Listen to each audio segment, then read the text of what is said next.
I'll be fine, I'll be fine. I'll be cool, I'm so cool for the hell of it. You promised me this was real, but it wasn't. Fool, I'm a fool if the shoe fits.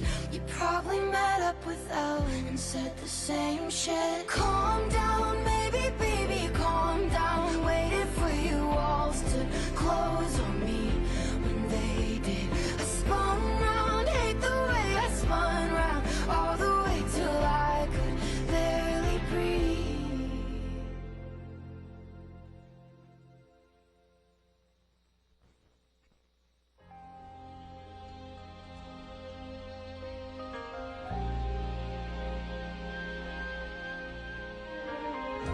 I only want to be there to kiss you, as you want to be kissed, when you need to be kissed, where I want to kiss you, 'cause it's my house, and I plan to live in it.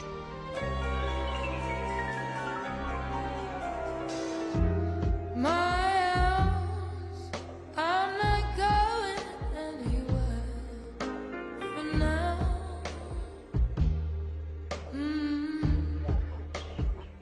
Yeah, coming through the blue door, in and out of my thoughts.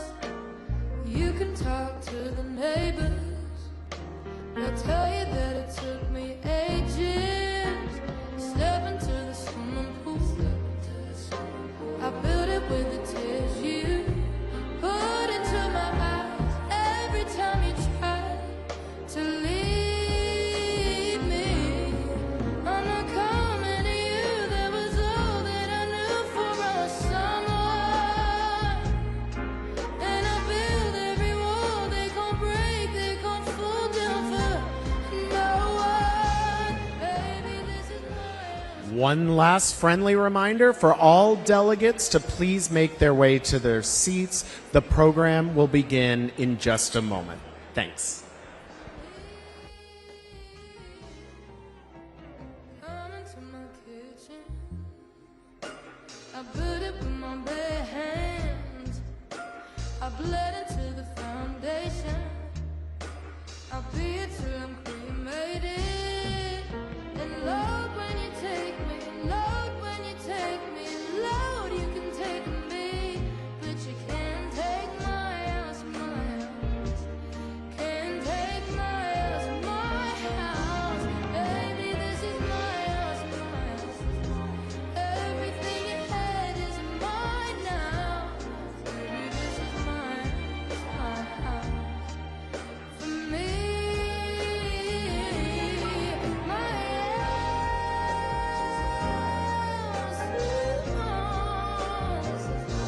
oh, my house, yeah.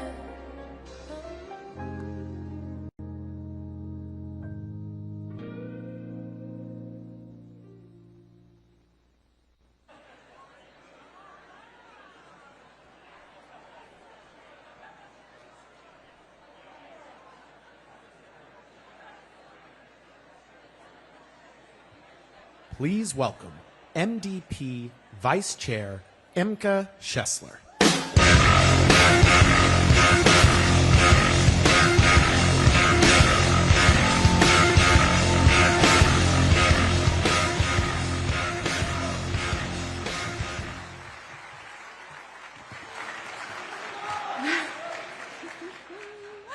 Good morning, everyone, and welcome to Bangor. I am Imke Schessler, Vice Chair of the Maine Democratic Party, and I have to say, as someone who is from Bangor and I call this place home, it is great to have you here in our backyard in the Queen City here in Maine.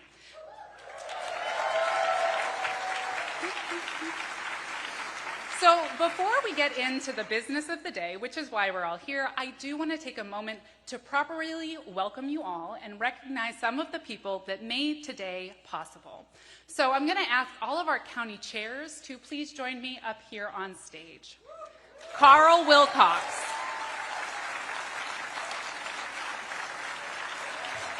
Allison Willett. Joseph Zamboni. Megan Casey. Wayne Kinney. Marcia Myers. Keith Mistrich. Bruce Bryant. Harry Sanborn. Deb Dagnan. Greg Marley. Lise Reagan. Paige Ziegler. Lisa Marin. Kathy Purdy. Jane Beckwith.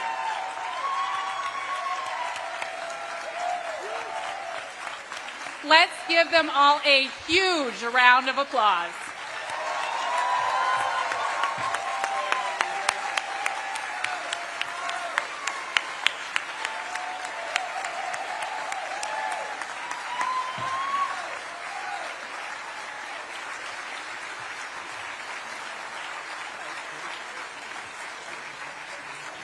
So these are the people who made today happen.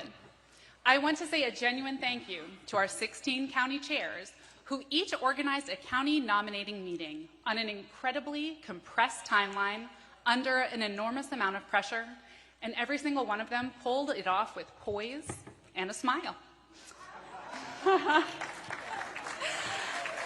And they didn't just get it done, folks. They made it their own.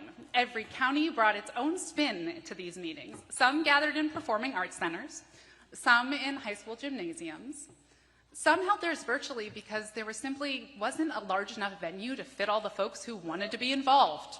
Great problem to have. And yes, some even gathered in barns. A special shout out to Somerset County for that one. And because of the work of these 16 county chairs, over 17,000 Mainers were able to cast a ballot to elect the delegates that are standing here before us today. And that is grassroots democracy in action, and it would not have happened without them.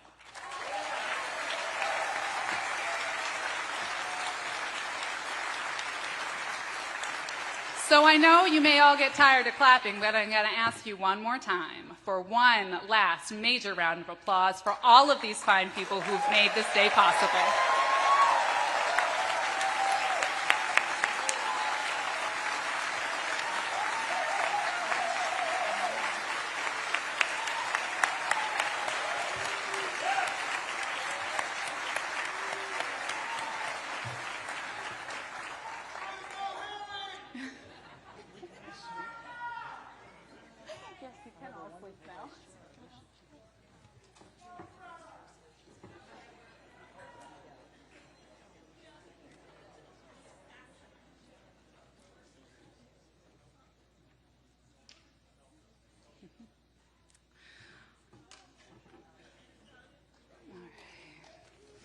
And so now it is my honor to introduce the man who leads our party here in Maine with a steady hand, kindness, and determination.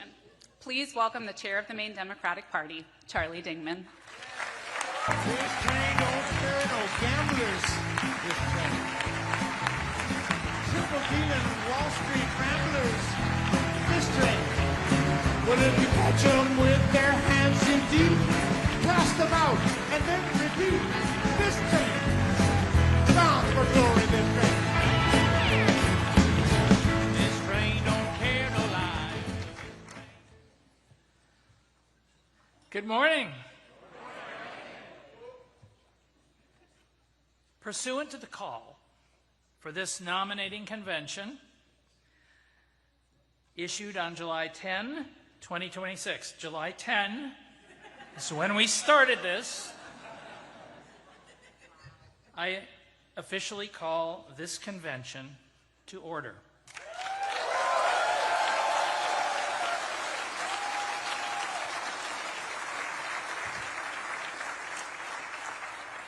with a sigh of relief. Under Section 7.2 of that call, the Secretary of the Democratic State Committee serves as the Secretary of this convention, but can designate someone in her absence to serve as Secretary. Lisa Marin, Chair of the Washington County Democratic Committee, will serve as designated by Victoria Cohen, our State Committee Secretary, as Secretary for this convention. Thank you, Lisa, for serving in that role.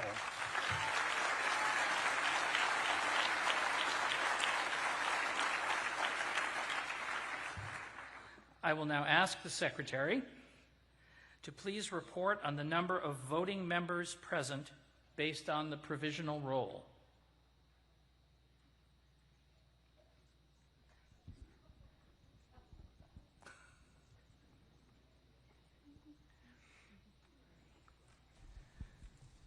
July 10. We started this on July 10.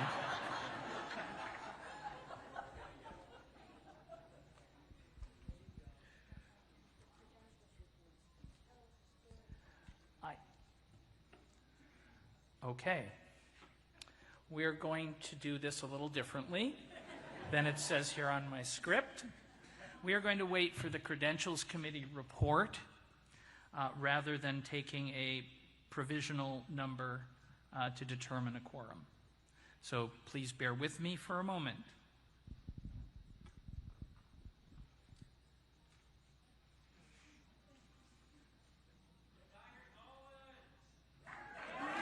Yes.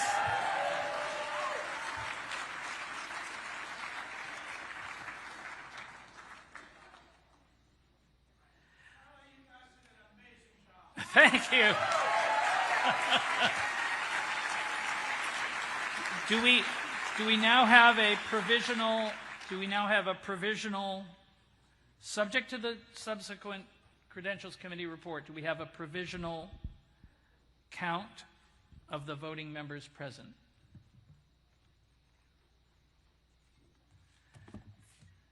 Thank you, Lisa. I understand.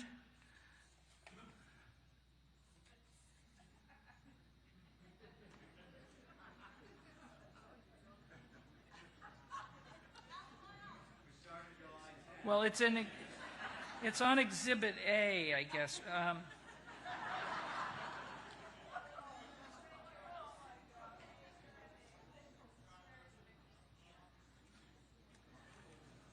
I understand the Secretary to have indicated that based on the provisional roll, a quorum is present and we may proceed. Thank you, Lisa.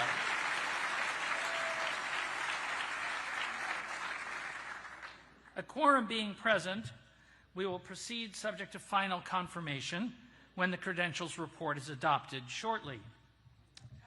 But for now, I would ask you to join me and rise and join me in the Pledge of Allegiance. I pledge allegiance to the flag of the United States of America and to the republic for which it stands, one nation, under God, indivisible, with liberty and justice for all. Not just the rich.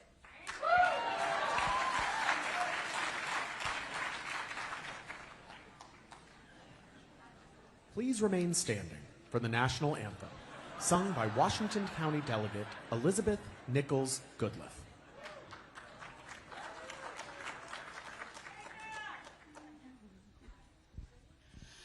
Oh, say, can you see by the dawn's early light what so proudly we hailed at the twilight's last gleaming, whose broad stripes and bright stars through the perilous fight o'er the ramparts we watched were so gallantly streamed.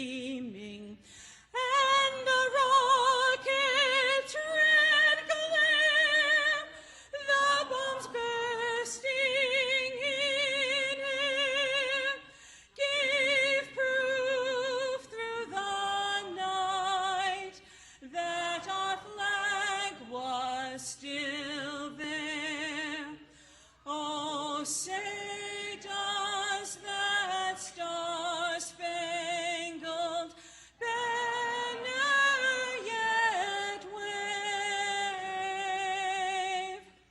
o'er the land of the free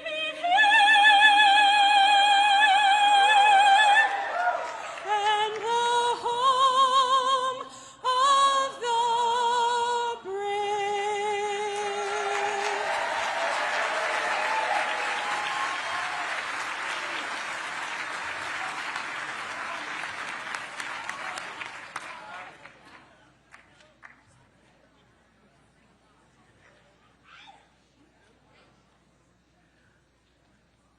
And that provisional number that I was supposed to give you earlier is 586 voting members.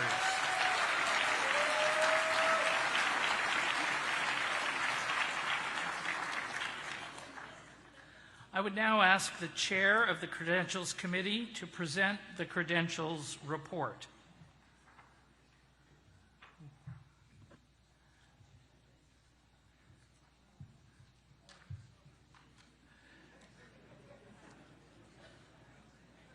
The chair, pardon?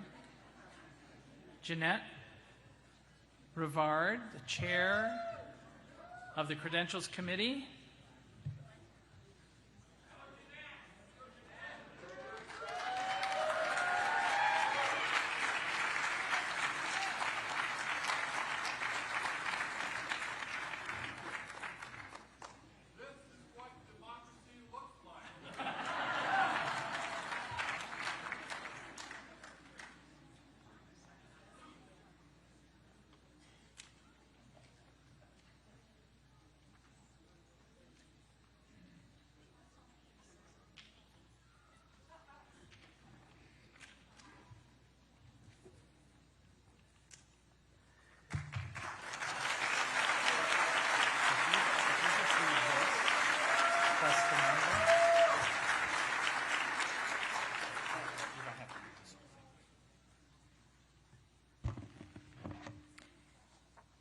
Mr. Chair, the Credentials Committee has reviewed and approved by majority vote the report transmitted under Section 5.9.3 of the call, confirming the eligibility of all county delegates, county alternates, and DSC members.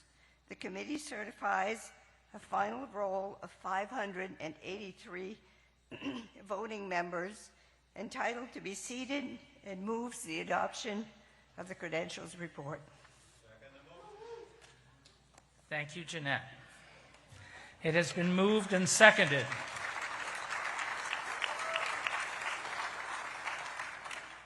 All those in favor, say aye. And those opposed, no. The ayes have it. The Credentials Report is accepted.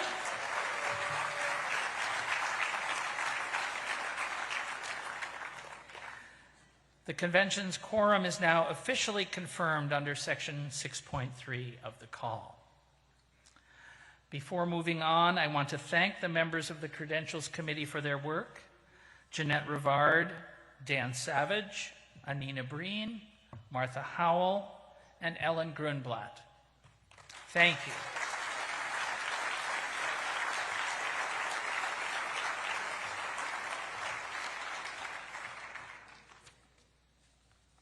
Good morning again. I'm going to shuffle my papers just a little bit. I have a few things I'd like to say before we go on. I want to pause first to recognize that we are meeting today in the unceded homeland of the Penobscot Nation.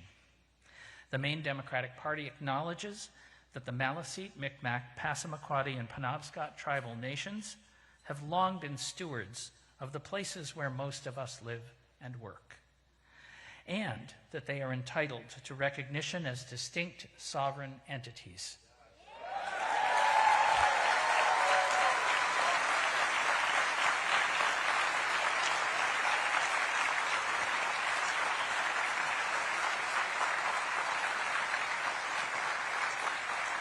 Maine Democrats look forward to working with the Wabanaki to ensure that they enjoy all the same rights, privileges, powers, duties, and immunities as every other federally recognized tribe in this country.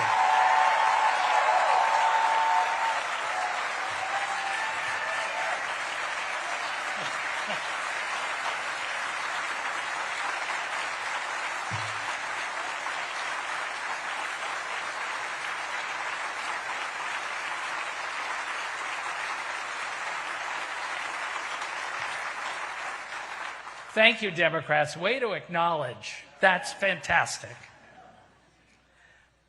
2 weeks ago, Maine Democrats suddenly faced the challenge of choosing a replacement nominee for the United States Senate with a legal deadline of next Monday. The easy solution would have been to task a party committee with making that choice.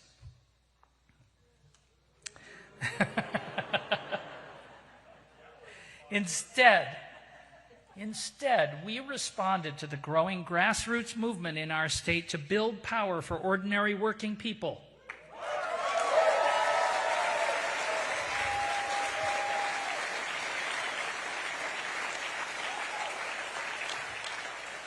We resolved to do the best we could to provide as representative and participatory a nominating process as could be possible on such a very tight schedule.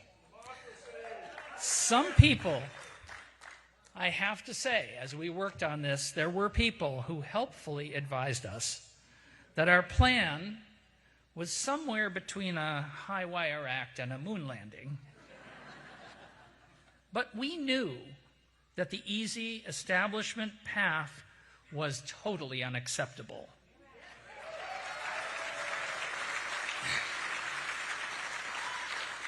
And thanks to our tireless, I mean, they actually are tired this morning, folks, but our incredibly hardworking and incredibly innovative staff, our intrepid county chairs, whom you've seen this morning, and a village of volunteers.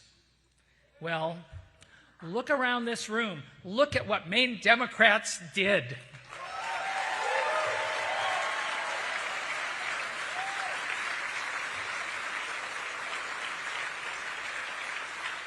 And the 17,000 Democrats who turned out in every county to elect 500 of the delegates in this room understood just what is on the line this year. We have just seen it and felt it. We've felt how extreme the Trump regime is. In Biddeford, this month, federal ICE agents summarily executed Johann Sebastian Guerrero as he was going about what should have been an ordinary day. His family is grieving, and our whole state grieves with them. Please join me in a moment of silence for Johann Sebastian Guerrero.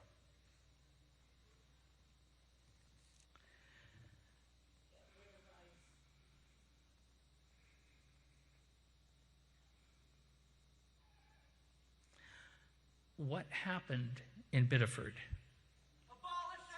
was not law enforcement. It is government-sponsored terror. Long before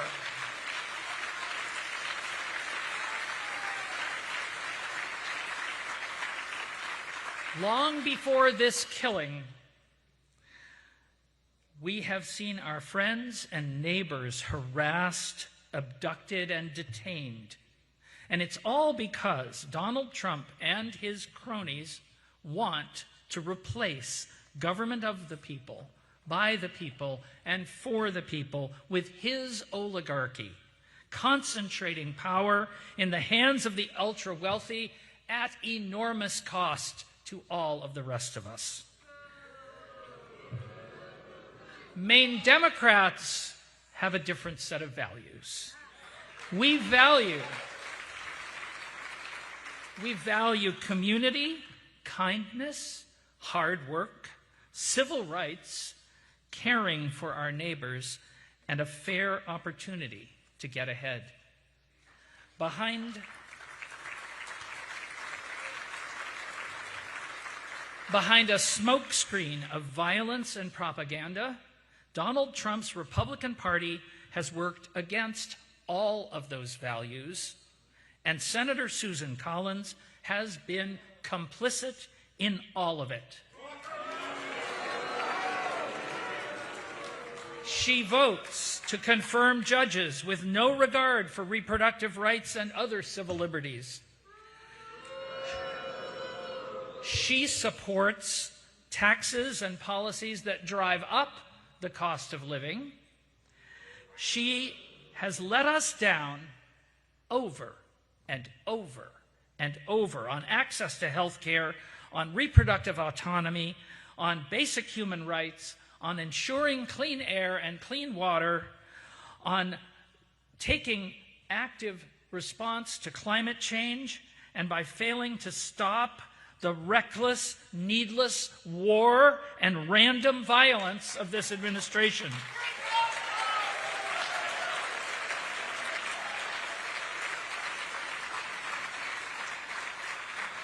For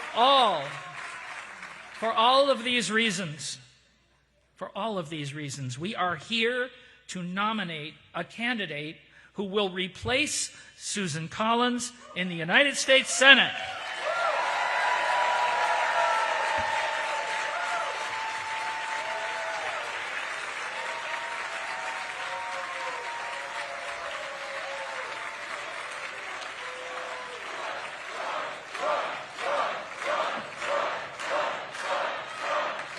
We are here to vote to nominate a candidate for the U.S. Senate who will serve as a true champion of ordinary working people and those they care for.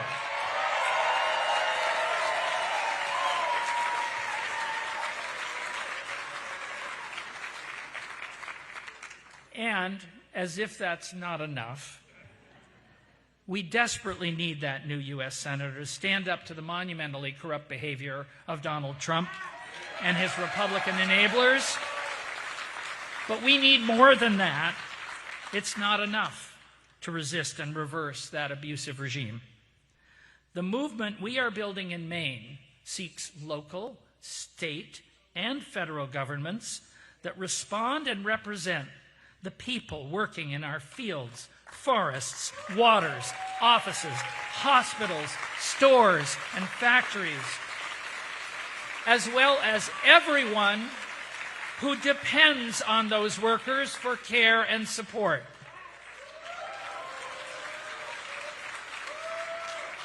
What excites us about this campaign and all of our hard work this year is the prospect of a society in which our labor is rewarded with opportunity, security, and hope for the future.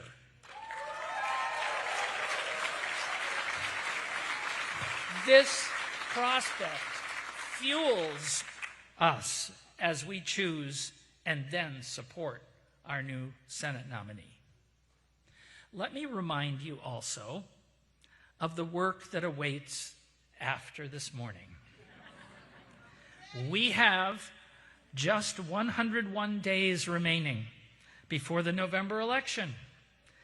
So I'm going to ask you all now, after you vote and we move back out into a beautiful Maine summer afternoon, please carry with you the fantastic energy in this room and the imagination that brought us all here together, determined to protect our beautiful state and its people and to empower Maine's working people and those they care for to live full and meaningful lives. To reach those lofty but very attainable goals, our party's campaign has to reach even farther than this enormously important Senate race that brings us together today. We need a responsive, democratic state government that is essential to advancing our vision for Maine.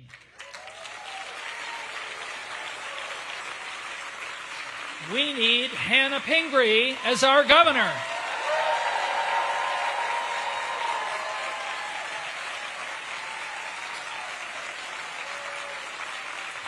We need Maine Democrats in control of the Maine Senate and the Maine House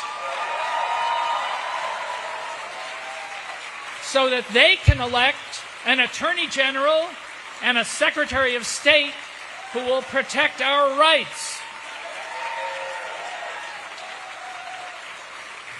We need Matt Dunlap.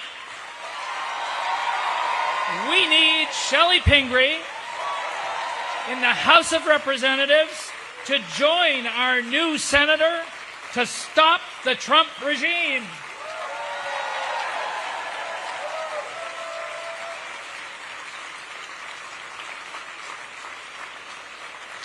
And after we stop the abuse of power, we need to build a new, inclusive, innovative, and representative government. Please hold all these objectives in your hearts as we complete today's task and then buckle down for the next 100 days together.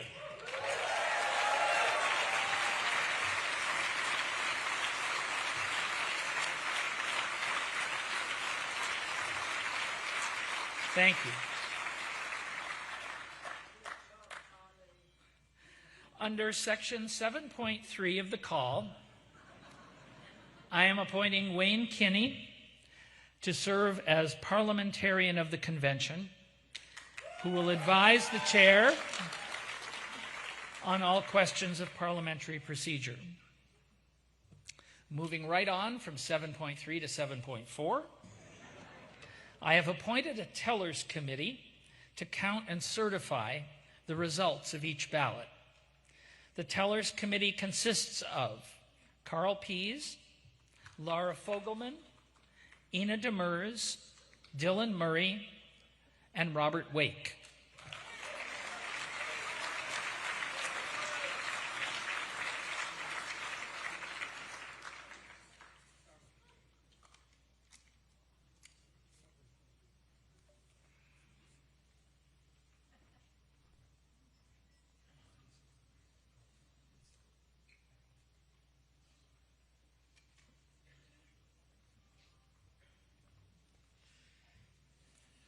Excuse me.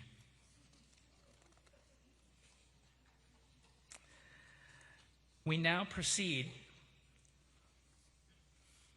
I think. Hold on. We now proceed to candidate presentations. The executive director has certified the following candidates as eligible for consideration under Section 8.2 of the call. Troy Jackson,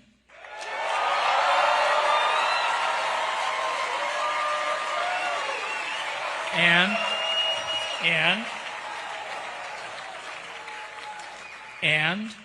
Sandra Pelletier.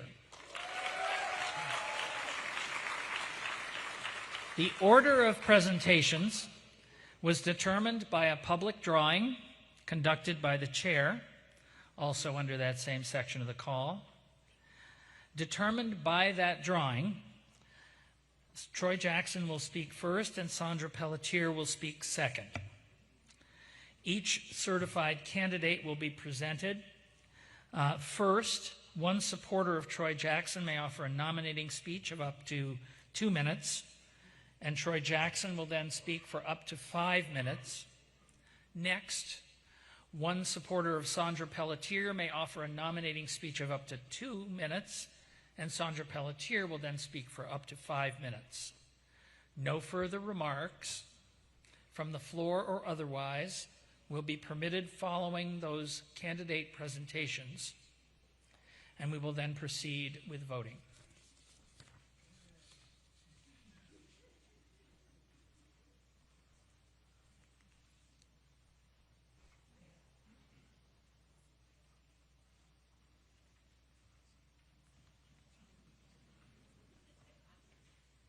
Please welcome the Honorable Charlotte Warren.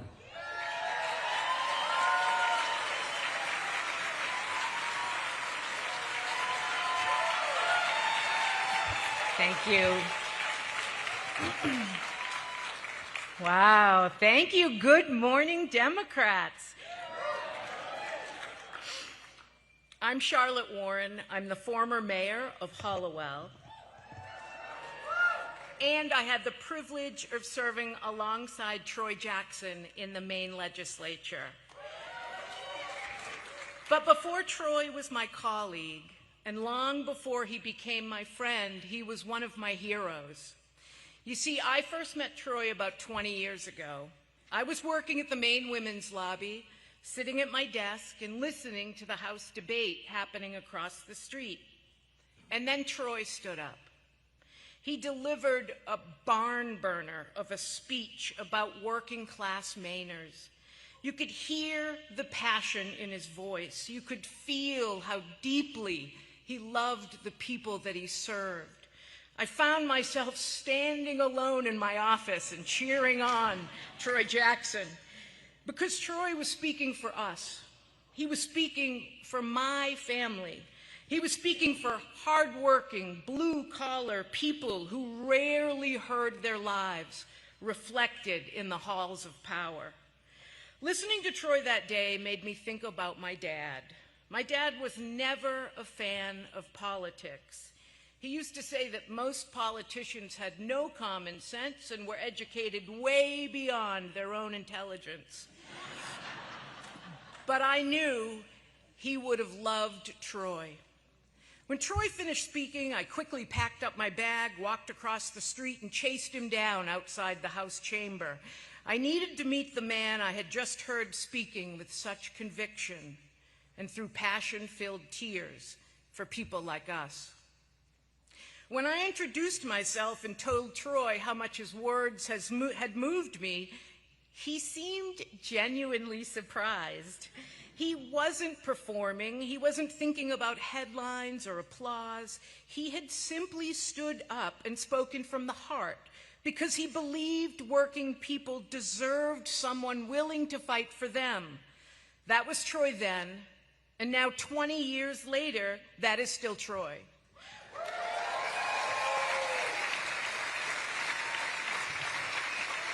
And over the years, I have watched Troy turn that passion into results. He fought to provide free school meals for Maine children, right? Yeah. He worked to lower the cost of prescription drugs. He defended abortion rights and stood with LGBTQ Mainers. And he fought to fully recognize tribal sovereignty. And as black and brown Mainers have been targeted indiscriminately by ICE, Troy has stood in the streets alongside people demanding justice. Now, I want to tell you right now that Troy and I have not always agreed. We are both very passionate people. We both fight very hard for what we believe. And yes, sometimes we've fought one another. But here is what I've learned about Troy in these moments. He listens, he works through disagreements, and when the fight is over, he gets back to work for what he believes in with the people he believes in.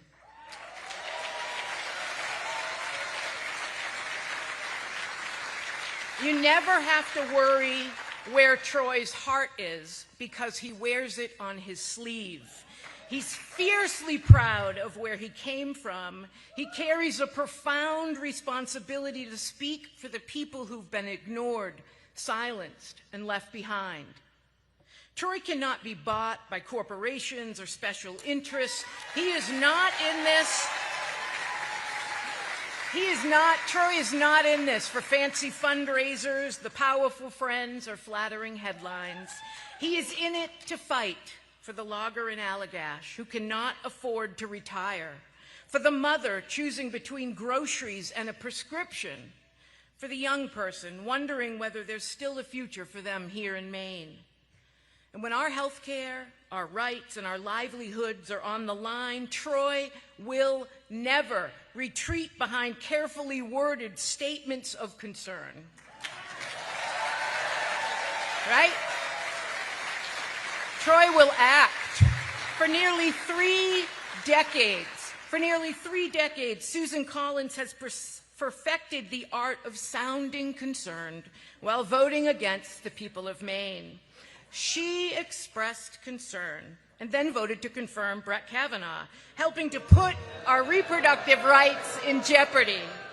She expressed concern and then voted to give ICE billions more as its agents terrorized our communities, and an ICE operation took the life of our neighbor.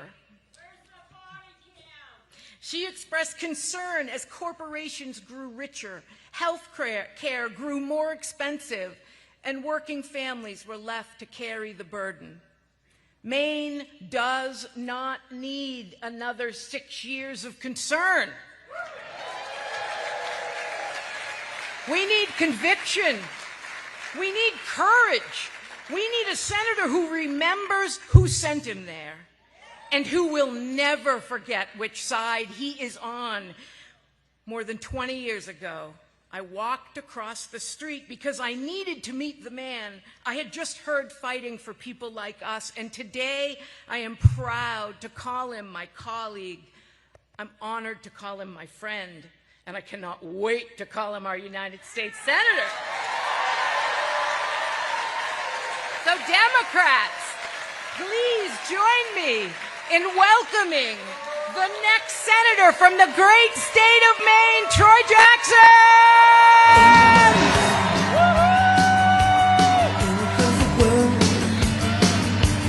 Everybody's out there crying to be heard, and I got no fire burning in my eyes.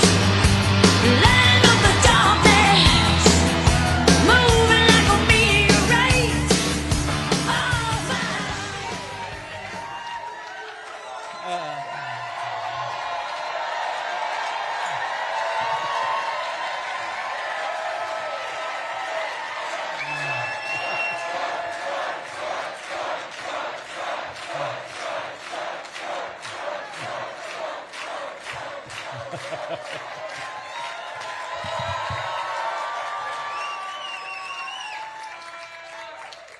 Well, good morning, Maine Democrats, brothers and sisters.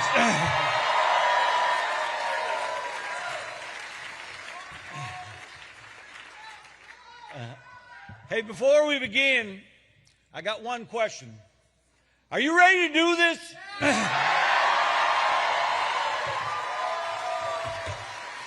Hey, what a week this has been.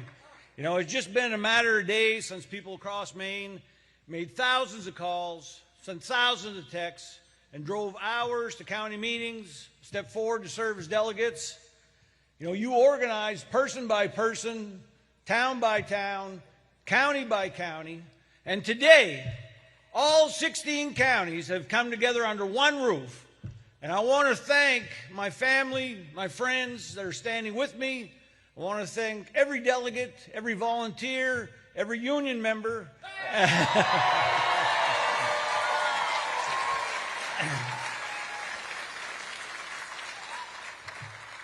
And every organizer and all the staff who made this convention possible. It's incredible.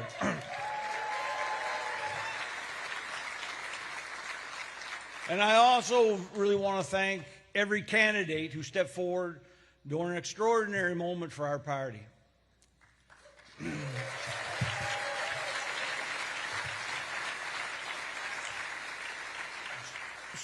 So look, I know that people came into this process supporting different candidates, and I know many of you poured your hearts into building this movement way before I ever entered this race. But the hope that you built never belonged to any one campaign. It belongs to every Mainer who knows that health care is a human right.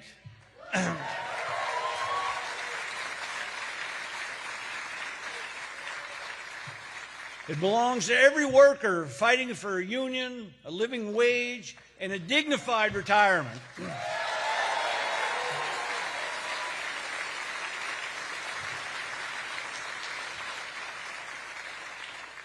And it belongs to every woman determined to control her own body and her own future.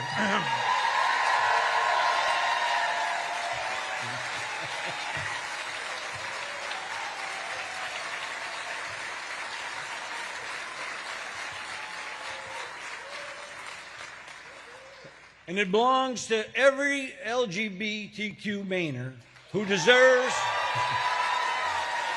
to live and love freely.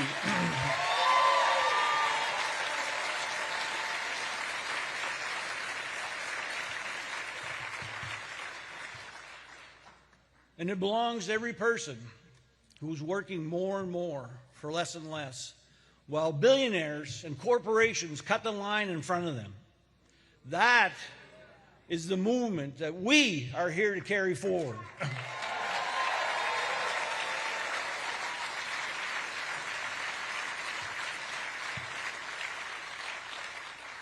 Because we're not from the left, we're not from the right, we're from the bottom, and we are rising.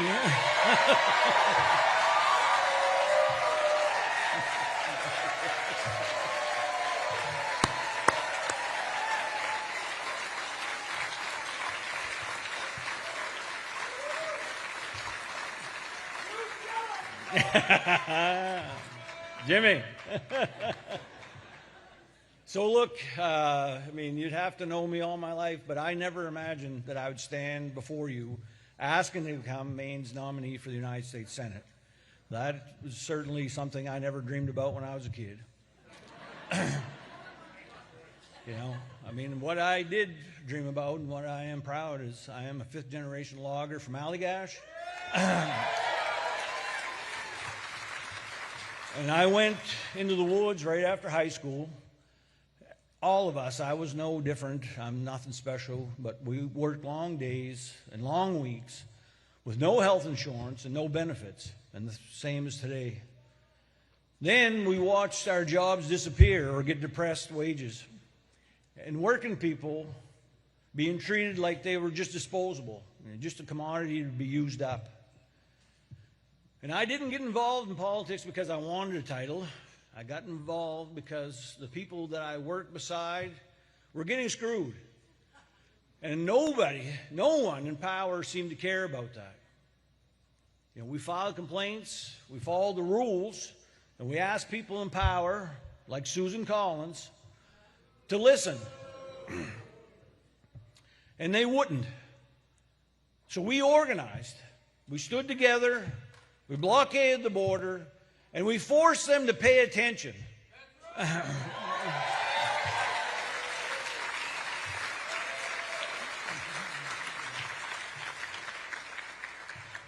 And that fight taught me a lesson that I've carried with me my entire life, something I think many of you understand also.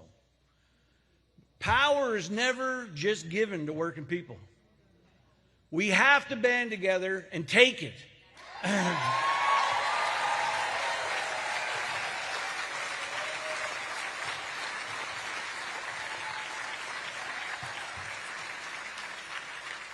And when the people in power refuse to listen, well, you have to organize. You have to stand together in solidarity together. And you have to make them listen. And that's how we took on the companies exploiting Maine loggers, and it's how we're going to take on Susan Collins.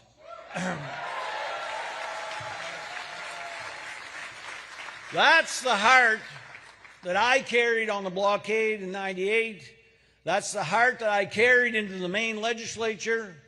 And it's the heart that I will carry into the United States Senate.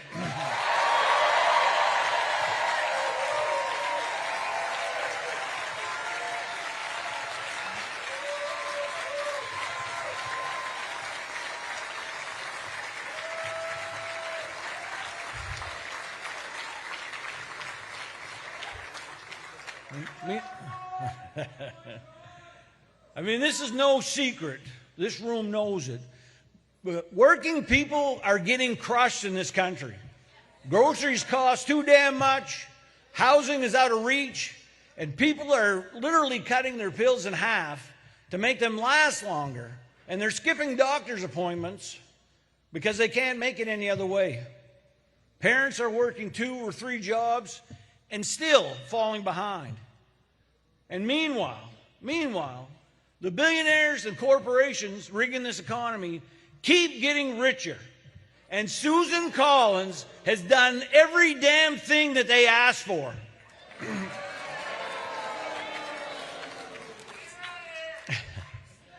For nearly 30 years, Collins has told Maine that she is concerned. She was concerned while she rubber-stamped Trump's Medicaid cuts and gutted our health care.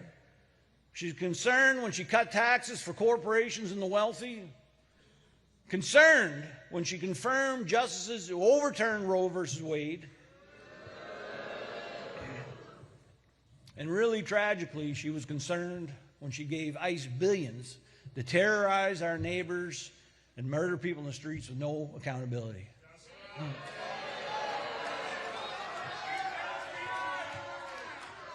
But concern does not lower the cost of groceries or gas. Concern does not keep our maternity wards and rural hospitals like down in Lincoln County open. Concern does not restore all the rights that she's taken away. Maine does not need another 6 years of concern. We need someone with courage. We need a fighter. And we need a senator who remembers exactly who sent them to Washington, which is you.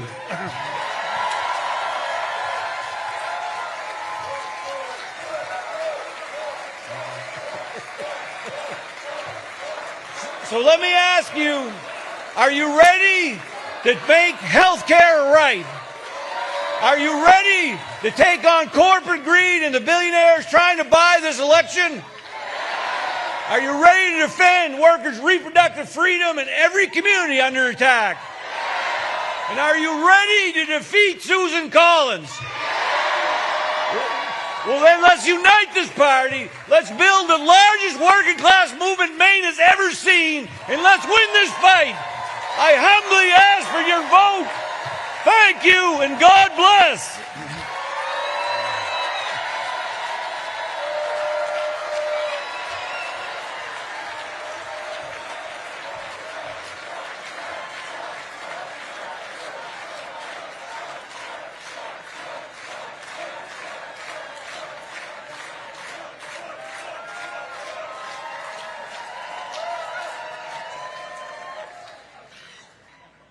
Please welcome Troy Pelletier.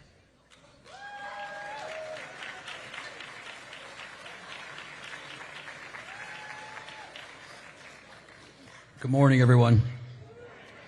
Nice to see everybody. My name is Troy Pelletier. I'm from Caribou, Maine. I'm a nurse. I work on a day-to-day basis with patients that are addicted to drugs and alcohol. We provide them with a medication called buprenorphine. That medication helps them with the cravings that exist for drugs and alcohol. It's challenging, but that's what I do. But I'm here today to introduce my sister, Sandra Pelletier. Sandra, for anybody that doesn't know her, she's fearless, she's fierce, but she's also one of the kindest and nicest people that I've ever met in my entire lifetime. Don't mistake her kindness for weakness, because that's not really what the situation is. Sandra is a force more powerful than anyone that I've ever met in my entire lifetime. So powerful that when I got married, I actually chose her for my best man.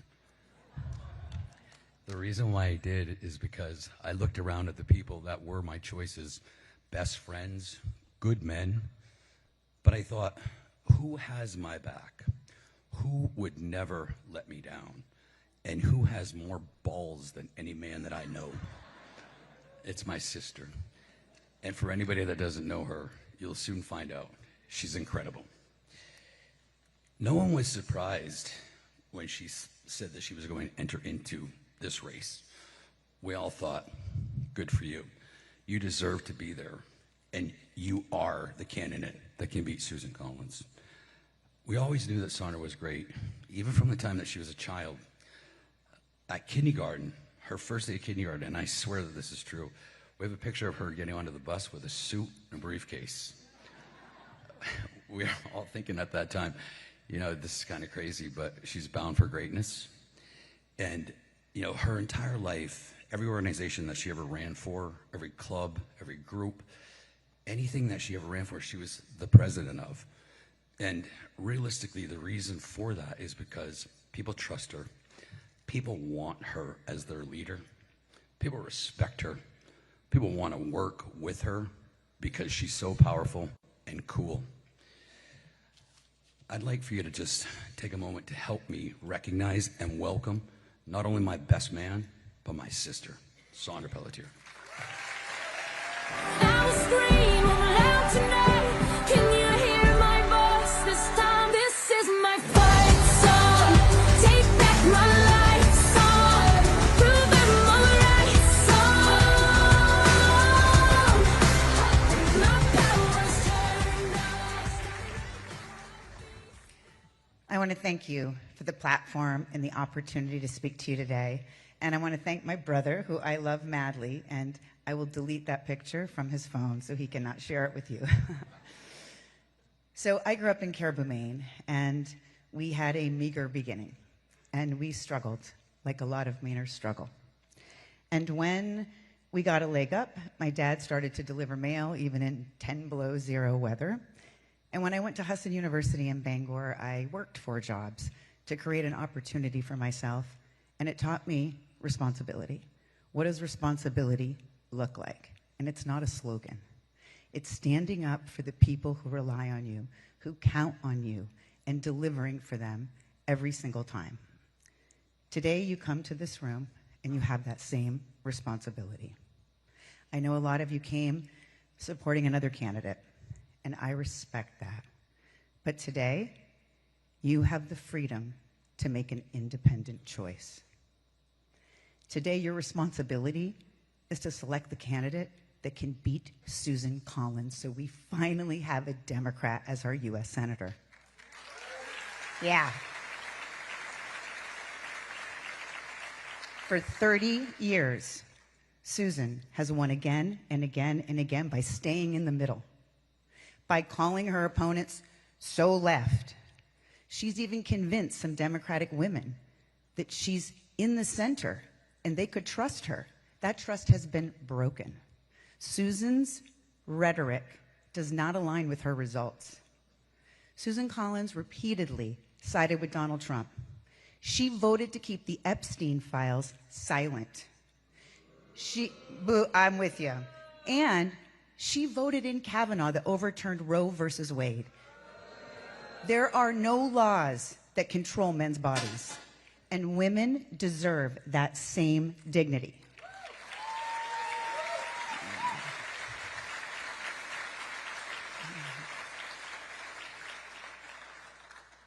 She voted with Big Pharma so that medication prices could not be lowered for our seniors.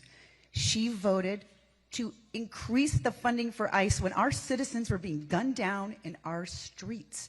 And she voted to increase federal funding and defensive arms for Iran, and did not vote to take moderate measures to hold Netanyahu accountable.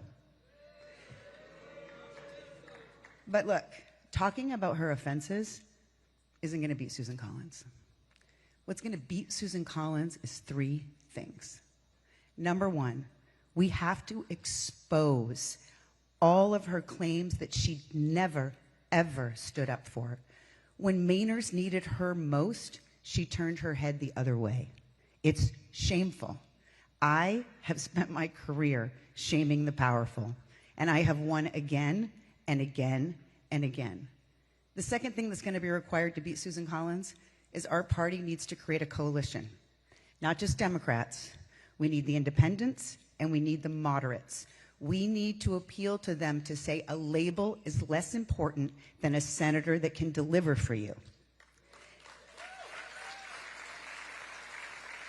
My career, I have fought. I started a healthcare company to bring the first and the only birth control that has no hormones, no systemic activity in your body. And the reason I did it is 23 million women cannot use hormones. They've had cancer. They don't want hormones in their breast milk. And young women say, why would I put something in my body every day, a drug that I don't need to save my life, when every day I suffer with side effects? And I had to fight like hell to get this drug through the FDA. And then I had to go to Washington on both sides of the aisle to get this drug covered so that women can have access to the health care they deserve. Thank you. I'm actually really proud of that, so thank you. The other thing that's going to be required, and the third and final thing, is a leader that's measured, that's calm, that knows how to behave under serious pressure. Someone who is calculated and strategic, with the heart and the head and the backbone to know how to negotiate and how to represent the Democratic Party every single time, 100% of the time. When my son was 11, I was diagnosed with aggressive breast cancer. And I had to have my breast removed. In case you couldn't tell, I say that my brain grew because my breast couldn't. Makes me feel a little bit better. Then I had to have my ovaries and my uterus and my cervix removed. I went through rounds and rounds of chemo. I lost all my hair. And I went back to work every single day on the days I wasn't in chemo. Because, thank you. And I did that because there was a lot of work that still had to be done. And I did that because, look, cancer does not discriminate. And I wanted it to be known that cancer was going to rue the day it knocked on my door. But I know how to fight. I know how to fight in my personal life. I know how to fight in my professional life. I have had to negotiate with bullies again and again and again, and I have won every single time. My superpower is reading the room, understanding my opponent, and really looking, thinking, and changing my behavior, because why talk if no one's going to listen? You have to have the ability to understand what you're up against. Susan Collins, she's a worthy opponent, but she's weak right now. And it is time. She is going to try to run the same campaign that she has always run. We have a chance to stop her. Today is an opportunity for you to select a candidate that can beat Susan Collins. It is time that we have a Democrat in that seat. And, you know, sometimes when I think about my dad delivering mail, I think it was about trust, delivering important information from neighbor to neighbor. Today, that trust is in you. The constituents of Maine are asking for your trust to pick the very best candidate that can finally beat Susan Collins. And so today, I'd like to say to you, pick me. Choose me.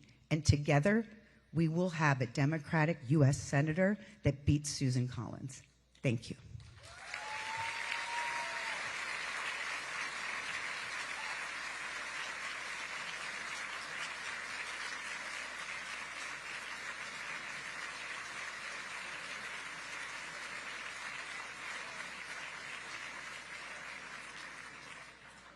Please welcome back to the stage MDP Chair Charlie Dingman.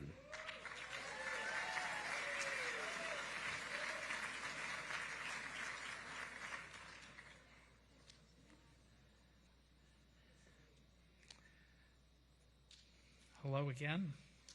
We will now proceed to balloting. Voting will be by ballot, and each voting member is entitled to vote for a single candidate on each ballot. There is no proxy voting. A voting member must be personally present to cast a ballot. You must write your name and sign your name on your ballot for the ballot to count. The candidate who receives the majority of votes cast by present and voting members shall be declared the winner pursuant to Article 10 of the call. After the ballots are counted, a representative of the Tellers Committee will report the total votes for each candidate to me, and I will announce the results to this convention. Each candidate has the right to designate one observer to be present at the counting of each ballot. Will each candidate please identify their observer and send that person to the count room at this time? Thank you. Voting will now begin. Ushers will distribute ballots to each row. Please make sure you vote for only one candidate and both print and sign your name. Ushers will collect completed ballots and transmit them directly to the count room.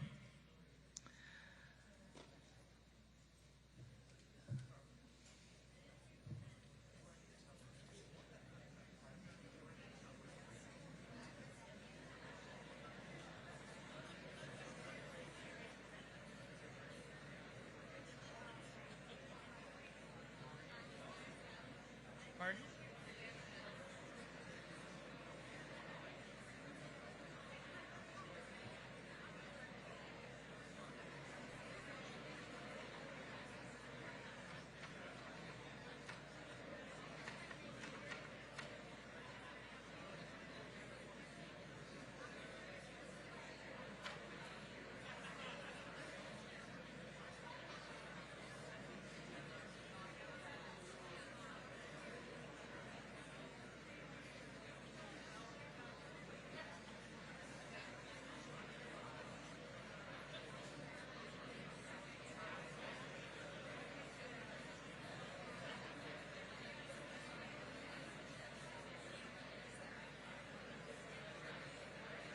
I'll just repeat so that you all know what's going on. The ushers will provide ballots row by row, and you need to remember to both print and sign your name on the ballot.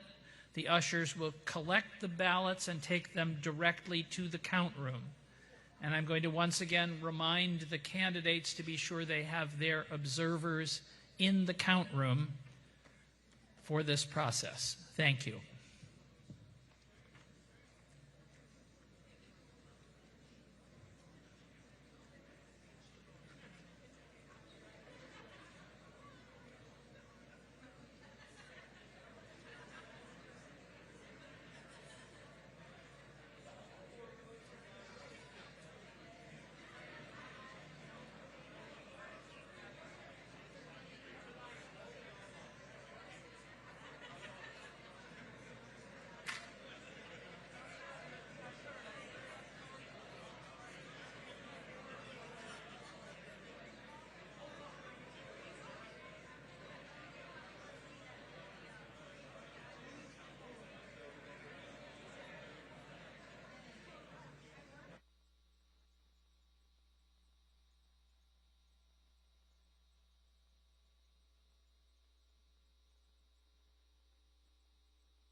Hello, everyone.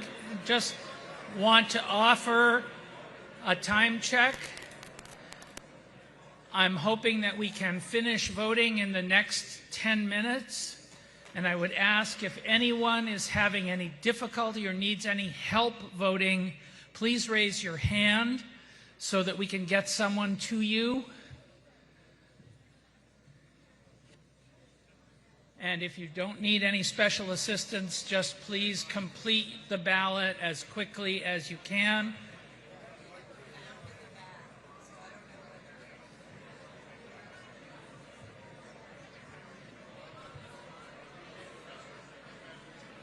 Pardon?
Voting is now, we'll give it 30 seconds. Voting is closing.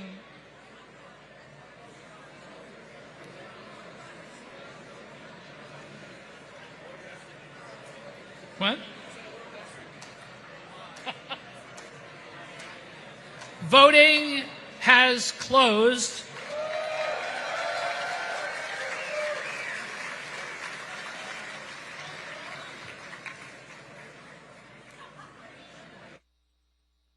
Voting is now closed. Voting tabulation is underway.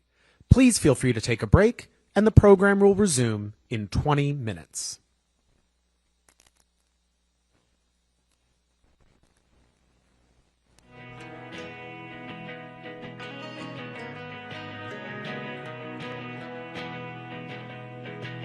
I can't recall the last time that we talked about anything but looking out for cops.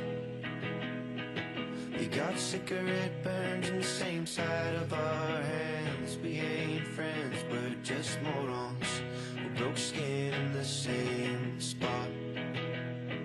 But I've never seen you take a turn that wide. And I'm high enough to still care if I die. So I tried to read the thoughts that you worked overtime to start. You said fuck off, and I said nothing for a while. You know I think about you all the time, and my deep misunderstanding of your life. How bad it must have been for you back then, and how hard it was to keep it all inside. I hope you settle down.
with someone who isn't scared to ask. I hope that you're not losing sleep about what's next, or about your soul and what he might do with it.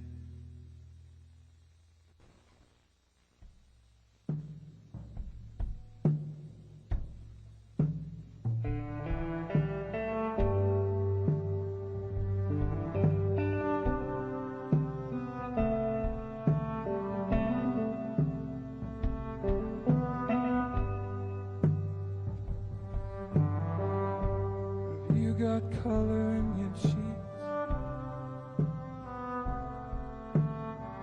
You ever get the fear that you can't ship, the type that sticks around like something in your teeth? There's some aces up your sleeve.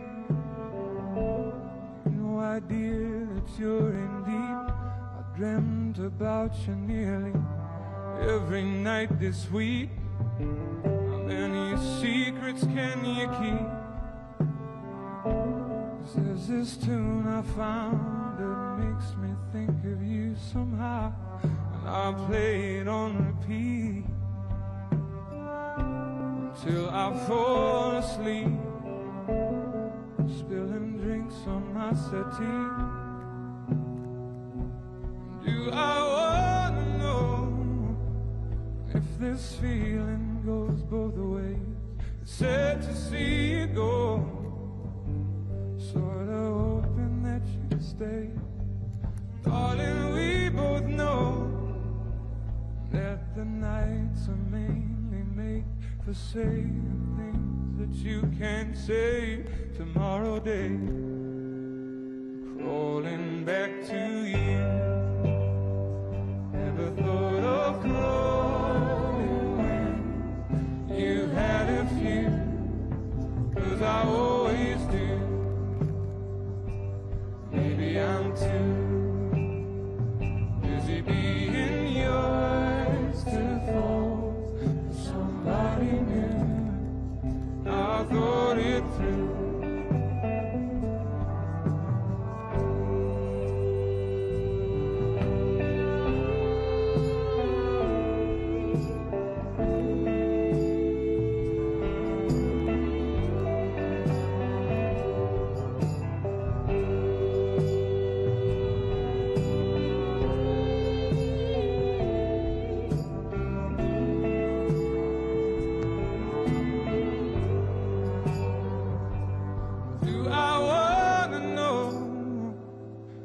This feeling goes both ways. It's sad to see you go, sorta hoping that you'd stay. Darling, we both know that the nights are mainly made for saying things that you can't say tomorrow day. Oh, crawling back to you. Never thought of crawling when you had a few, 'cause I always do. Maybe I'm too busy being yours to fall for somebody new. Now I thought it through, crawling back to you. Never thought of calling when you had a few, 'cause I always do. Maybe I'm too busy being yours to fall for somebody new. Now I thought it through, crawling back to you. Ever thought of calling when you had a few, 'cause I always do.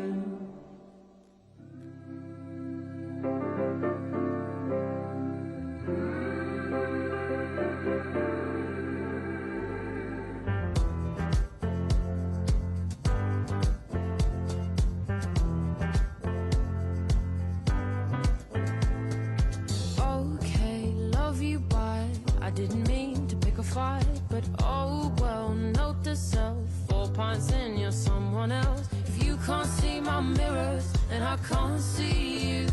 So don't say you won't forgive me, 'cause you always do. At least you say you do.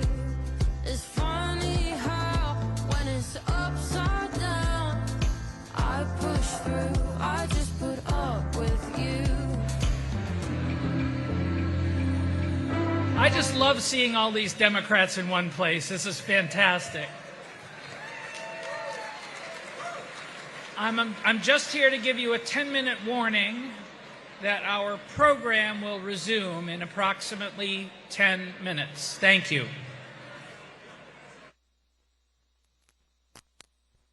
Walking tall, doing your best to make me feel small. If you can't see my mirrors, then I can't see you. So don't say you won't forgive me, 'cause you always do. At least you say you do. It's funny how when it's upside down, I push through, I just put up with you. Okay, love you, bye. Okay, love you, bye. Okay, love you, bye. Oh, well, note to self, 4 pints and I'm someone else. But you're no angel, please. So could you just put up with me? If you can't see my mirrors, then I can't see you. So don't say you won't forgive me, 'cause you always do. At least you say you do. It's funny how when it's upside down, I push through, I just put up with you. I just put up with you. I just put up with you.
Thought I was done with this feeling. Really thought you could be him. Thought I was safe.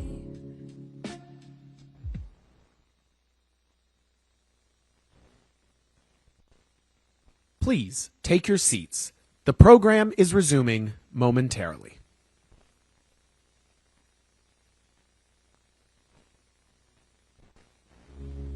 You're all the same, yeah. It's too much to miss.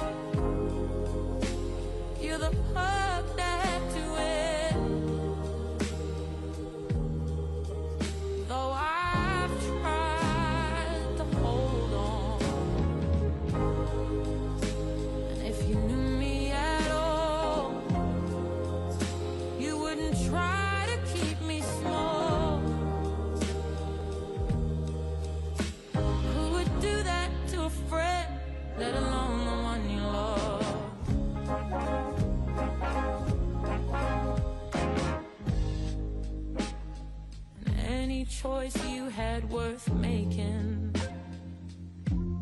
I'd push you to take it. No questions asked, no doubt in mind. But when they're mine, yeah, you react like I'm crossing a line. I'm too much to handle and just dial it back a bit. Well, I'm not having it, babe. It's too much to miss. You're the perfect win. Though I've tried to hold on, and if you knew me at all, you wouldn't try to keep me small. A reminder for all delegates to please take their seats so that we can resume the proceedings. Thank you.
Just because I did.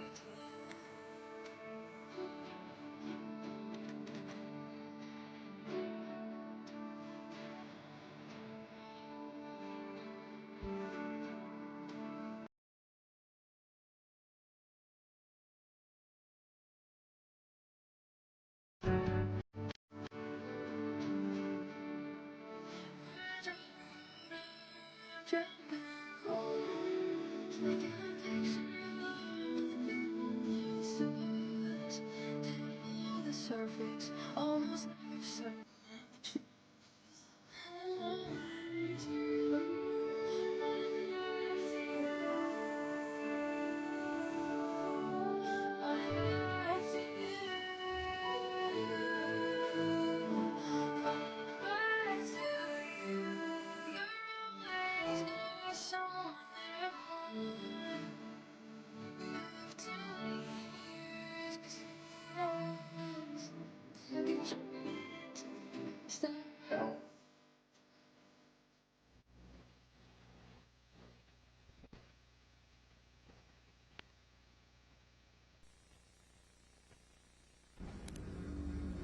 have pledged that if I'm elected, I will only serve 2 terms. 12 years is long enough. That was Susan Collins, almost 30 years ago. 2 terms became 3, then 4, then 5. Now, I'm running. She wants a 6th. It was one of the first promises Susan Collins made, but it wouldn't be the last time she told us one thing, then did another. When Donald Trump threatens our freedoms, our health care, and our democracy, Susan Collins says she's concerned. I'm very concerned, concerned. But when Trump needs her vote, Susan Collins keeps falling in line 96% of the time. She was a key backer of Trump's so-called Big Beautiful Bill that is cutting Medicaid, threatening our rural hospitals, and driving up costs for Maine families. Tens of thousands of Mainers are now seeing double, even triple what they were previously paying for premiums. Collins voted to give Trump's ICE billions more in funding. Now Maine communities are living in fear. 26-year-old Johann Sebastian Guerrero was killed in the shooting. Second person in less than a week has been shot and killed by Immigration and Customs Enforcement. And when the Senate had a chance to rein in Donald Trump's war in Iran that's driving up costs, Susan Collins voted no. Trump needed a vote for RFK Jr., who is dismantling public health protections. Collins caved. She's violated the Stock Act by failing to disclose for months 24 stock transactions worth up to $395,000. I just wanted to ask you about your household shares in military companies, and do you think that that's a conflict of interest given your position as the chair of the Appropriations Committee? I have no idea what you're talking about. Super PACs supporting Susan Collins took $3 million from Epstein Associates. Senator Susan Collins is defending her vote against the latest effort to release the Epstein files. And Susan Collins cast a decisive vote to confirm Trump's Supreme Court justices. I will vote to confirm Judge Kavanaugh, who overturned Roe v. Wade, banning abortion across the country. Which of these votes do you regret the most? Well, I don't regret any of those votes. No regrets. Not for the freedoms her votes helped take away. Not for the health care she's put at risk. Not for voting with Donald Trump 96% of the time. Susan Collins, you're doing good. Give a shout out to Susan Collins, who's doing a great job. MAGA approves, but Mainers are the ones paying the price. She's supporting a fascist government. She's not talking to her constituents. Susan Collins has not held a town hall for Mainers in over 25 years. That is who Susan Collins answers to. Not the Mainers she refuses to face. Not the families paying the price for her votes. Donald Trump, J.D. Vance, and the powerful interests that have kept her in Washington for 30 years. But Susan Collins has no power if we don't give it to her. We have the power to take it back. This is our moment to come together and to put an end to Susan Collins' 30 years in Washington. Together, we will defeat Susan Collins, take back the Senate, and build a brighter future for Maine.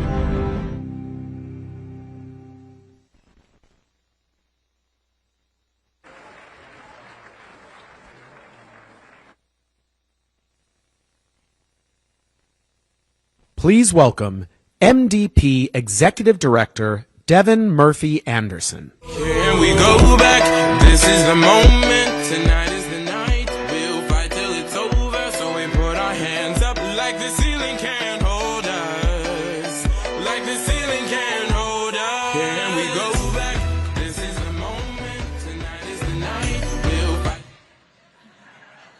What is up, Maine Democrats? Who is ready to beat Susan Collins on November 3rd? What an incredibly special day to be a Mainer, and what a great day to be a Democrat. I want to start by thanking every single delegate, every volunteer, every county committee chair, every staff member, every candidate, and every single Democrat who helped make today possible.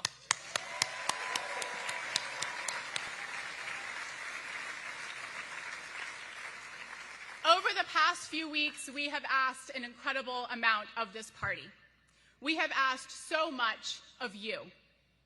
We've asked people to adapt quickly, to organize on an unprecedented timeline, and to step up for our state and for our country, and that is exactly what every single one of you did.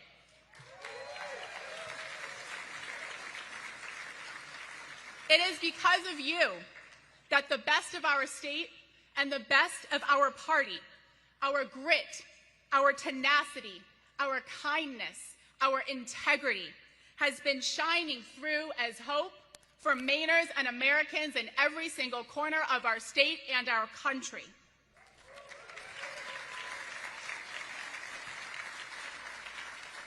And this has been an incredible exercise for us, that democracy, while sometimes really messy, is always, always worth fighting for.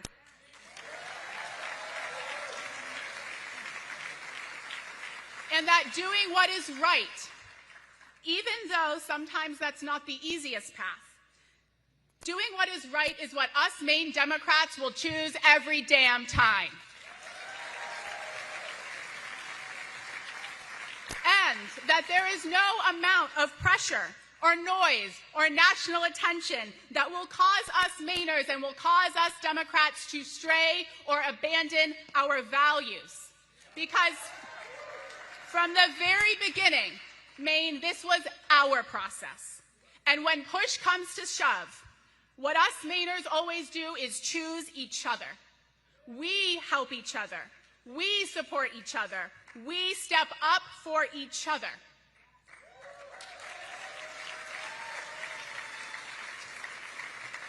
And it just so happens that this time that we were living out our values, we did it with the world watching, so thank you.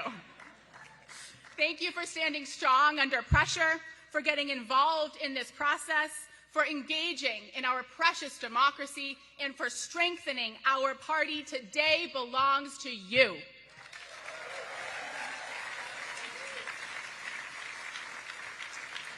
I am so incredibly proud of what we have built together, but today is not just about looking backward. Today is also about what comes next. Because while we are gathered here today, there is a new father in our state taking on yet another job to help make ends meet. There is a grandmother who, after spending her entire life working, just lost her SNAP benefits.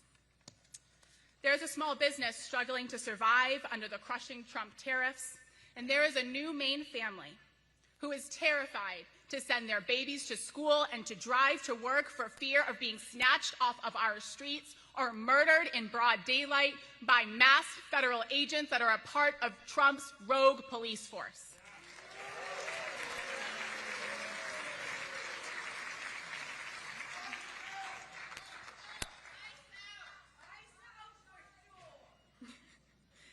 That new father is my little brother, a lobsterman in Harpswell. He's making the impossible decision to leave his new family behind to go offshore fishing because as us Mainers struggle, Susan Collins is getting richer. And that grandmother is my yaya, and she is losing her SNAP benefits because of Susan Collins' vote to advance Trump's budget bill. And that small business is my aunt and uncle's welding business in Cundy's Harbor that is crushed by Trump's steel tariffs that Susan Collins supported and voted for.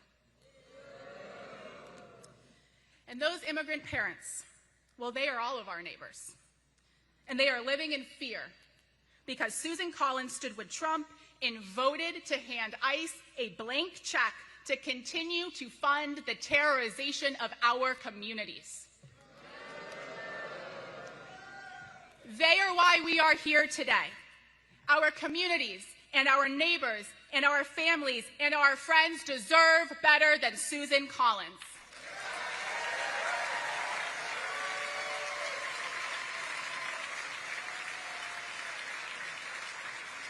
Today, we are choosing the next Democratic nominee for the United States Senate, not just simply because we had to fill a vacancy, but because Maine deserves a senator who fights for them.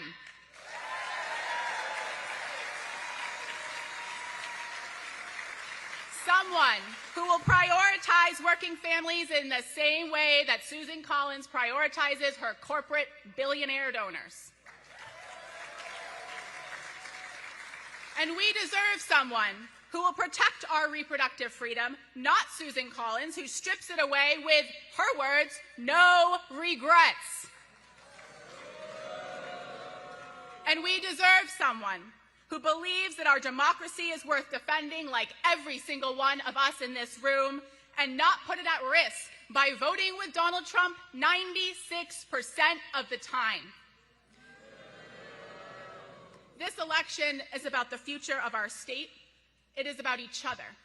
It is about the future of our country. And it is about accountability. For way too damn long, Susan Collins has promised one thing and delivered another. And time after time after time, when the stakes have been highest for us Mainers, she has chosen her donors and her corporate interests over the people she represents, which is us. And let me be very clear, this moment belongs to us. This election belongs to us. And that this opportunity before us today, in just a few minutes, we will have our Democratic nominee for the United States Senate, and from that moment on, every single one of us will have the same job. We will leave this convention as one team. We will walk out of these doors as the Maine Democratic Party that is stronger than ever.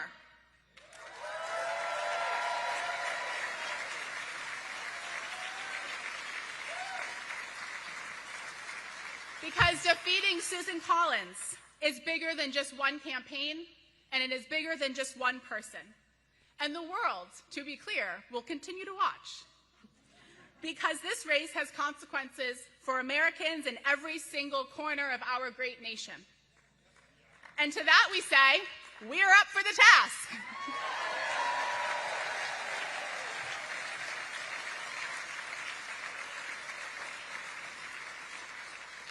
Because as the world also now knows, us Mainers are fighters, and we lead with integrity and kindness, and our eye has never once left the ball.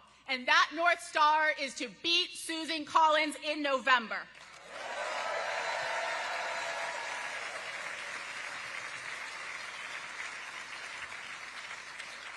And just like you, I have watched this party over the last few weeks. I've watched us collectively step up to meet this moment. I've watched our staff and our volunteers work late into the night and around the clock and pull a lot of all-nighters. And I've watched county committees solve impossible logistical challenges. I've watched Democrats who have never been involved before raise their hand and say, how can I help this party? How can I help this state? How can I serve my country?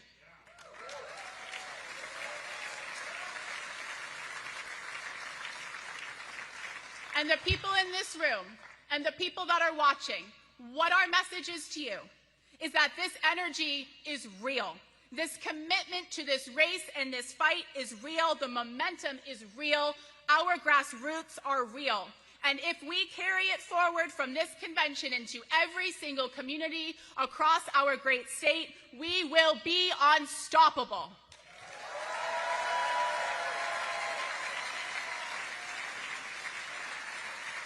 So today, I ask everyone in this room to remember why you got involved in the first place.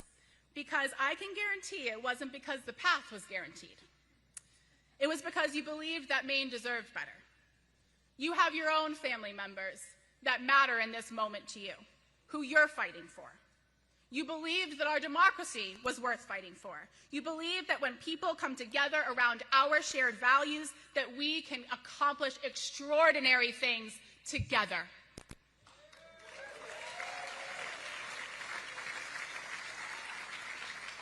And that is what today represents. Not the end of a process, but the beginning of real change. So, let's leave here united. Let's leave here energized. Let's leave here ready to do the work. Let's leave here ready to win. And let's finally retire Susan Collins by electing the next Democratic United States Senator from Maine. Thank you, Maine. Thank you, Democrats. Now let's go win this thing.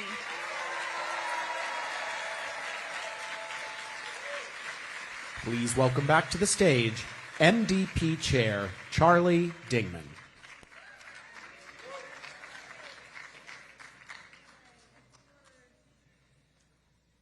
Good morning again. It's still morning. The Tellers Committee has certified the final vote to me. I have it here. And to the Secretary, pursuant to Section 10.7 of the call. The Teller Committee report is in front of me, and it has 3 lines, and I will read them from the bottom up. You should all be proud of yourselves. The number of invalid ballots is 0.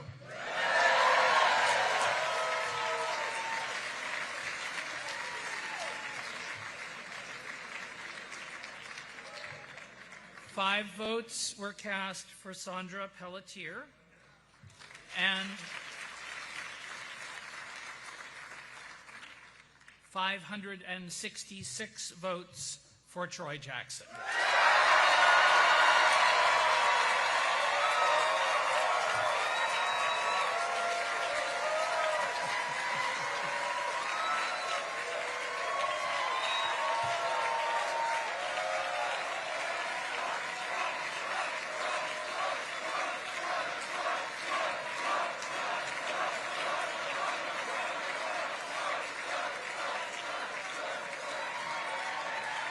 Now, if I may have your attention for a couple more minutes. I'm sorry. This is the dry part, but it's very important. As you know, between the 10th of July and today, we have had to work out a new process, and we need to take the final steps in that process right now. I want to promise you that immediately after we complete these steps, you will have another opportunity to hear from your U.S. Senate nominee.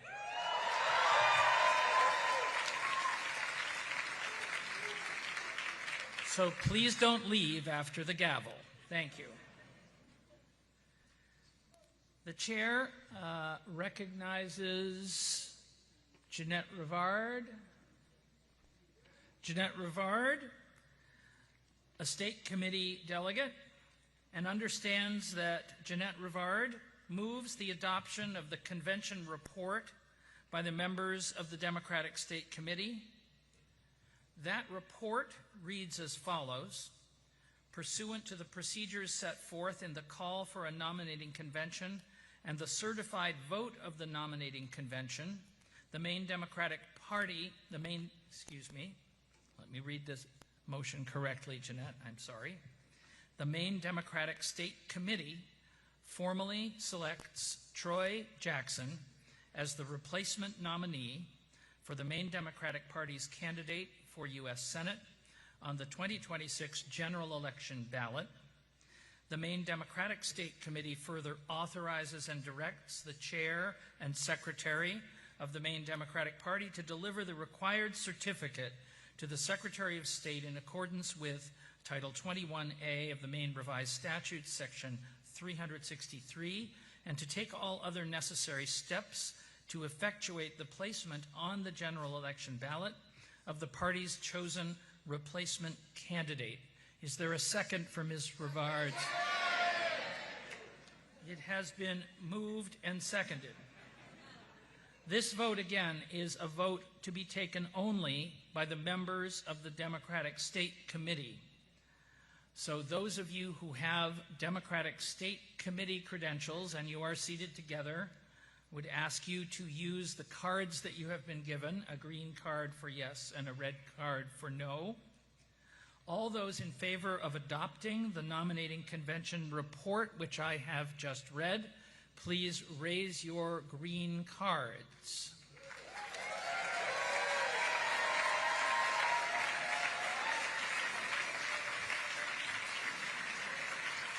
Thank you.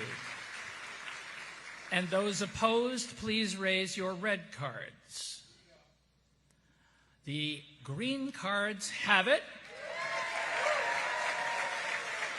The motion carries. The convention report is hereby adopted, and Troy Jackson is officially certified as the Democratic Party's nominee for United States Senator in the 2026 general election in Maine.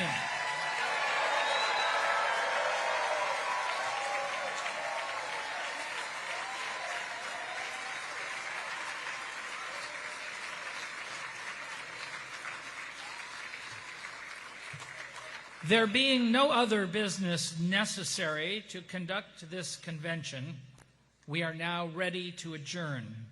Is there a motion to adjourn? It has been moved and seconded. All those in favor say aye. Aye. And those opposed, no. This convention is adjourned.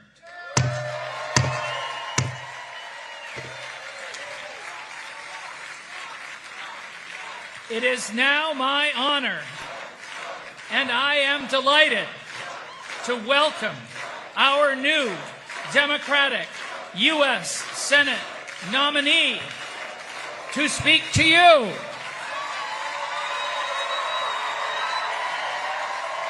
We've been robbed of so many things in this world by the people who control it.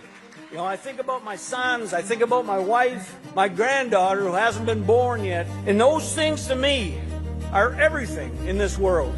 And what little time we have is being stolen by an oligarchy who see us as nothing more than a commodity. You know, we're seeing a movement of everyday working class people, people that have been left behind, people that don't have health insurance, people that don't have child care, people that are looking for a government that's going to fight for them. Together, we can fix what's broken in Washington. We can pass Medicare for all. We can take on corporate power and the politicians in their pocket. We can create the future Mainers and Americans deserve. They said that a bunch of loggers could not take on the big landowners exploiting them. But we did. And they said a guy from Alleygas could not rise to the Maine Senate. And I did. And now they're going to say that a grassroots campaign powered by working people cannot defeat Susan Collins. But you know what? They're wrong. They're wrong again. We're not from the left. We're not from the right. We're from the bottom, and we're rising. And I know what happens when working people decide that they've had enough. We lock arms, we fight back, and then we win. Let's go and beat Susan Collins and send a working class fighter from the North Woods of Maine to the United States Senate.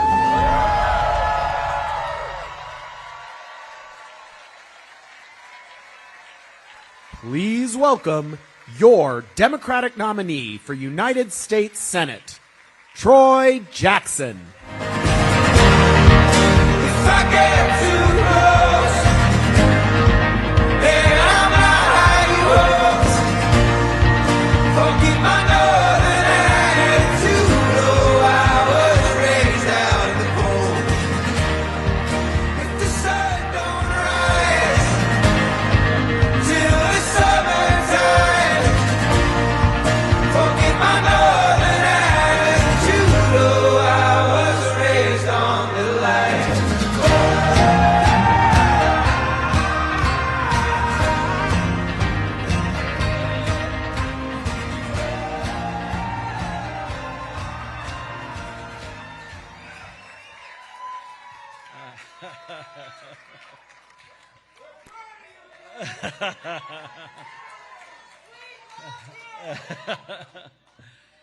Well, thank you, Maine. Thank you, brothers and sisters.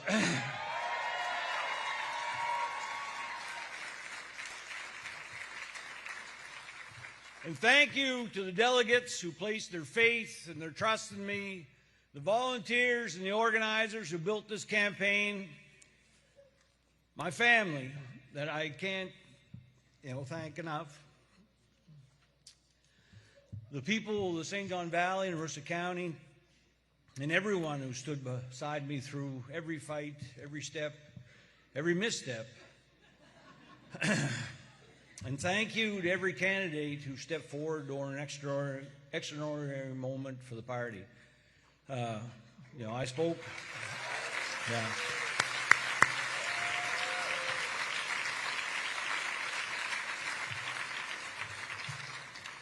I just spoke with Sandra out back, and Sandra is all in on trying to make this happen. Yeah, and I really appreciate it.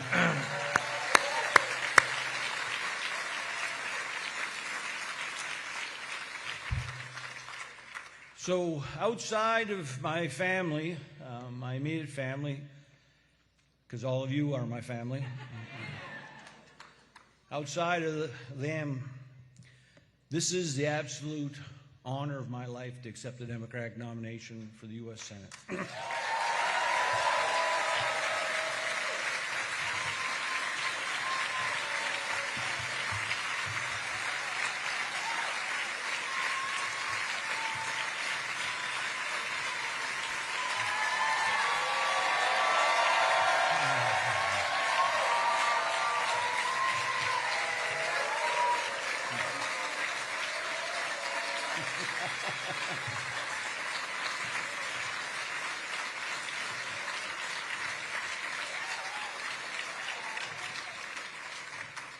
As you all know, this process came together faster than any of us expected. Again, the Democratic Party, Charlie, the whole staff, Devin, I mean, incredible work. But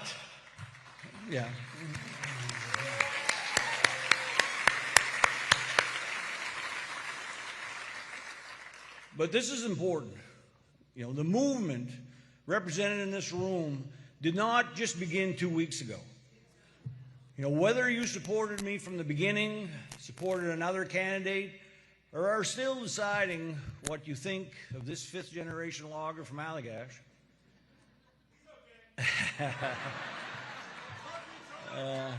depends on who you ask. But seriously, I know, I've always known this, that your trust has to be earned. And so I want you to hear this directly from me. There is a place in this campaign for all of you. There is work for you in this movement. And I will spend every day, now through November, earning that trust. Because today, we turn the page. Today, this becomes a general election campaign. And today, we begin the work of defeating Susan Collins in November.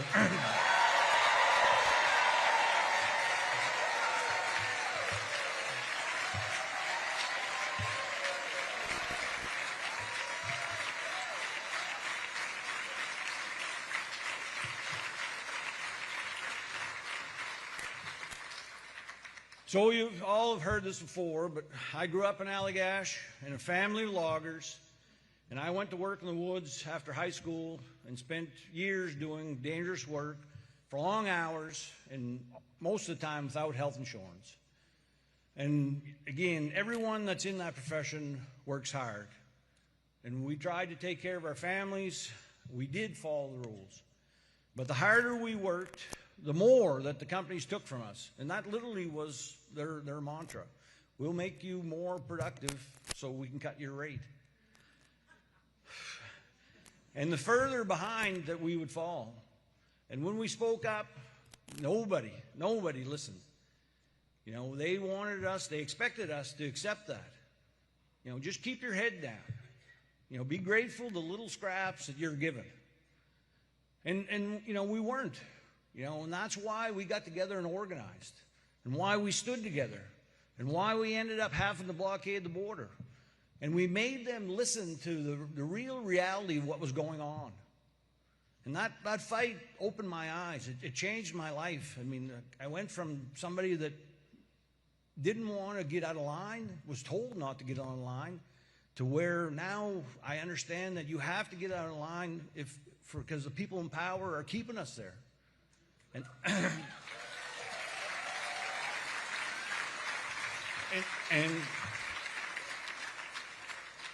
so it really did teach me that working people, despite all of our challenges, are not powerless. You know, we're only made to feel powerless when we stand alone, and that is what they try and do, is divide us. And that's why I entered public life. You know, fought for working people in the legislature and in the Maine Senate. And it's why I'm running for the United States Senate today.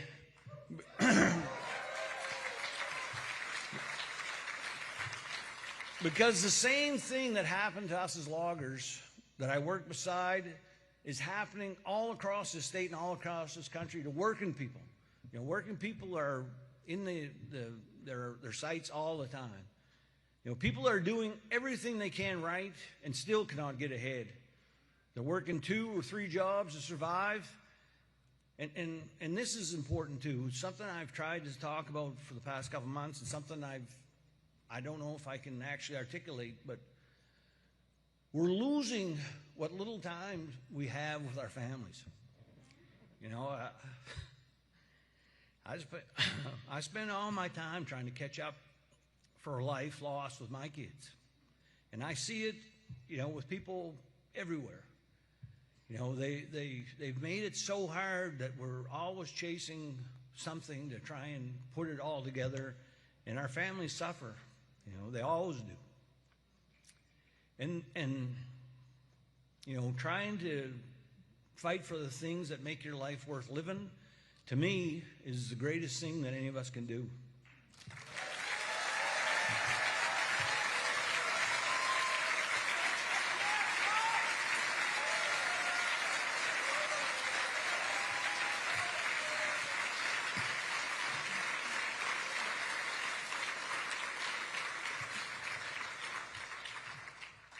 Because, you know, this economy is not just about taking our money, and I really believe this.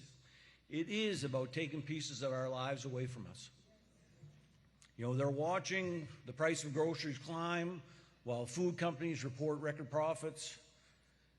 They're skipping doses of medication, canceling checkups, and seriously, and I know this very well, they're praying to God that they don't get sick because they can't afford another damn bill.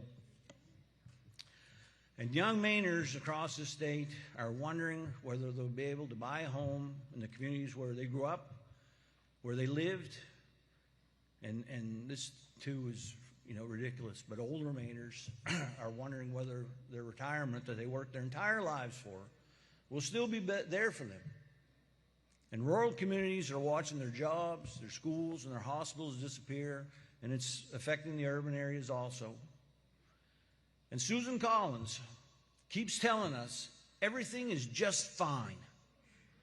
And and you know, they act like, you know, we're idiots. But, you know, we know it isn't. You know, we all have eyes. We can see what's happening. We can see our paychecks and the bills that we have. And we know that we are getting screwed. And we also know who's to blame. And I'm running to change that.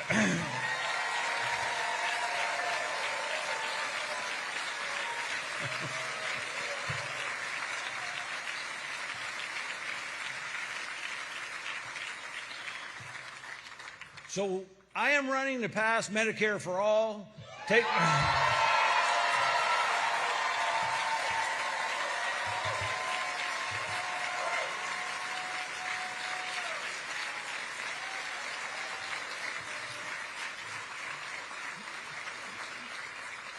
To take on corporate price gouging and build housing that folks in the state can actually afford.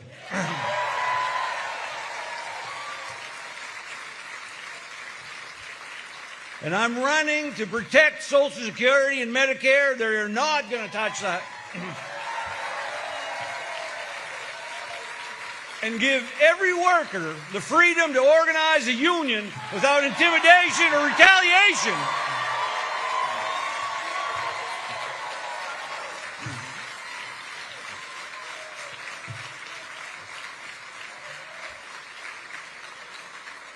And I will fight to restore abortion rights nationwide.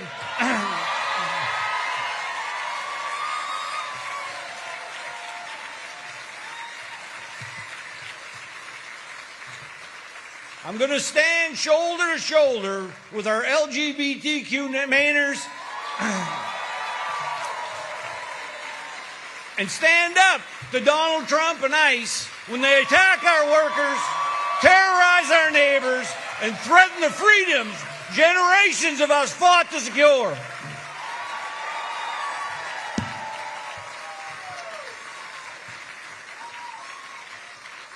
Look, that's what all of us here in Maine deserves from the next United States Senator, and in the exact opposite of what Susan Collins has given us. Susan Collins promised she would only serve 2 terms. She made that promise in the fall of 1996. And that same fall, my father and I were watching work dry up in the logging industry. And by the next spring, we had to sell what we had to get out from under the debt. And like many people, I was just trying to figure out how to keep taking care of my family. 30 years later, Susan Collins is still in Washington. So I do have one question. Who has she served? She has served Donald Trump. She voted with him 96% of the time. She helped deliver enormous tax breaks to the corporations and the wealthy on our backs, and she voted to confirm Kavanaugh and Gorsuch, the Supreme Court justices who overturned Roe versus Wade. She has served the billionaires and corporations that fund her campaigns, and they've spent millions to keep her in Washington. And in return, she's voted for historic tax breaks for the people at the top, while working families are left paying the bill. And when Mainers needed her the most, she has served herself. You know, Collins is now worth millions, and she still refuses to support a ban on members of Congress trading stocks. I mean, that is the ultimate. Susan Collins and I both come from Aroostook County.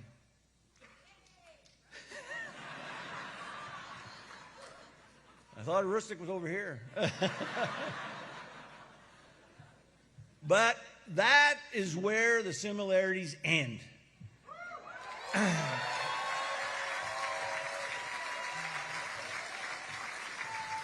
Because I've always known, I know now, I'll know tomorrow exactly who I work for. After 30 years in Washington, she definitely seems that she's forgotten. For 30 years, she's told us that she's concerned. But look, concern is not courage. And what she says in Maine does not erase what she does down in Washington.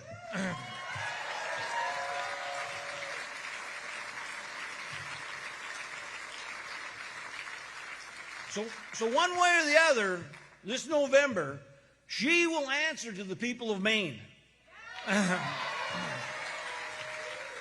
Because this election is not going to be decided by corporate PACs, big pharma, insurance companies, or the billionaires funding Susan Collins.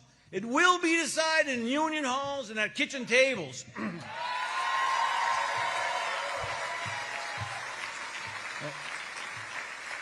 It's going to be decided out on those front porches in conversations between neighbors and communities that have been ignored or taken for granted for far too long. And it will be decided by people that have never volunteered for a campaign before.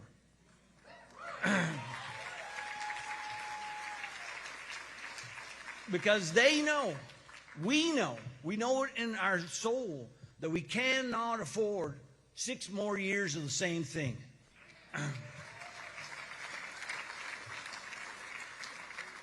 And that's how we, together, we will win this. You know, person by person, town by town, county by county. You know, we will welcome Democrats, Independents, Republicans who believe that working people finally deserve a fair deal. Even when we don't agree on every issue, because this movement is not from the left, it is not from the right, it's from the bottom, and we are rising!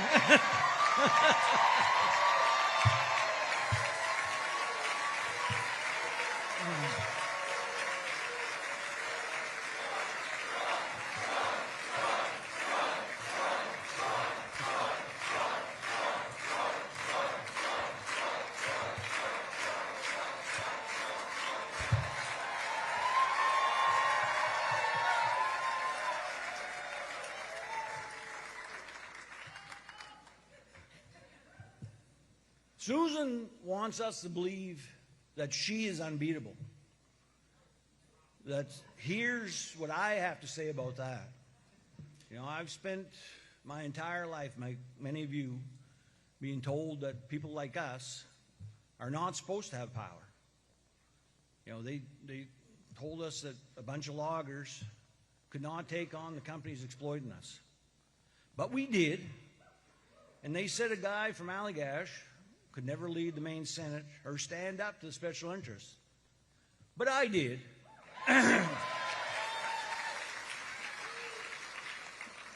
So now they will say that a grassroots campaign powered by working people cannot defeat Susan Collins and every powerful interest standing behind her.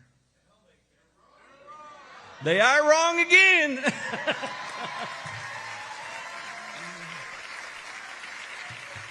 Because we can together, shoulder to shoulder, we can defeat Susan Collins, and we can take back that Senate seat. And we can build a government that finally works for working Mainers, not the power brokers who write the biggest checks anymore.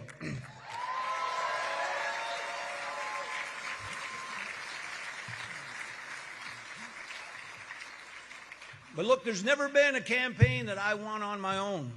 And this one, I cannot do it alone. Because this campaign, honestly, belongs to all of us. I can feel it every time I talk to somebody, the belief that there has to be a change in our government. There has to be a way that works for us. So if you've ever been ignored, underestimated, pushed around, or told that you have to wait your turn while the rich cut the line, I'm asking you to stand with us in this campaign.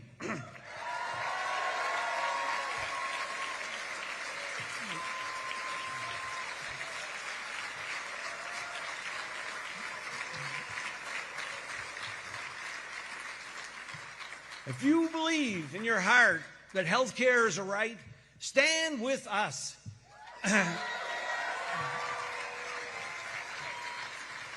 And if you believe that workers deserve power, stand with us. And if you believe our freedoms are worth defending, stand with us. And if you believe that Maine deserves a senator who will fight like hell for working class people, well, stand with us.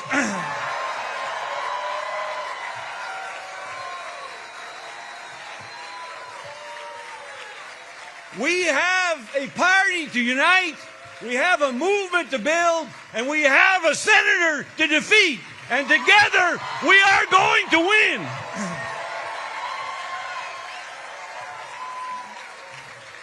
I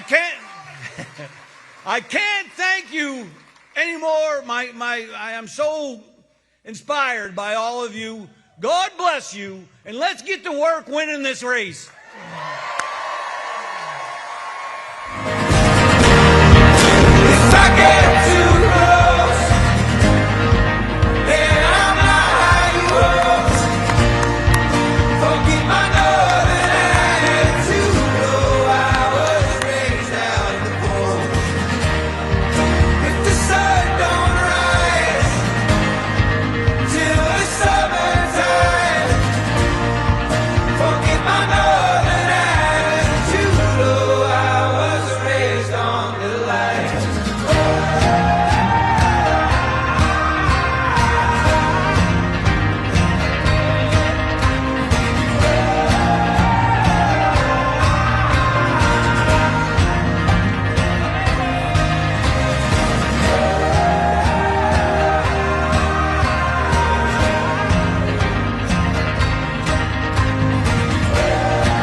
Forgive my northern attitude. Oh, I was raised out in the cold.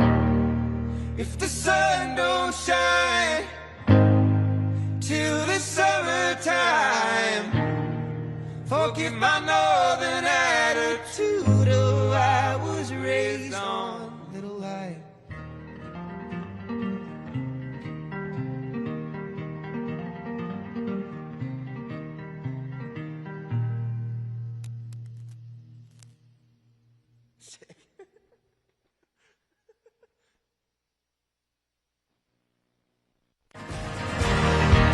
If I get too close, then I'm not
Forgive my northern attitude. Oh, I was raised out in the cold.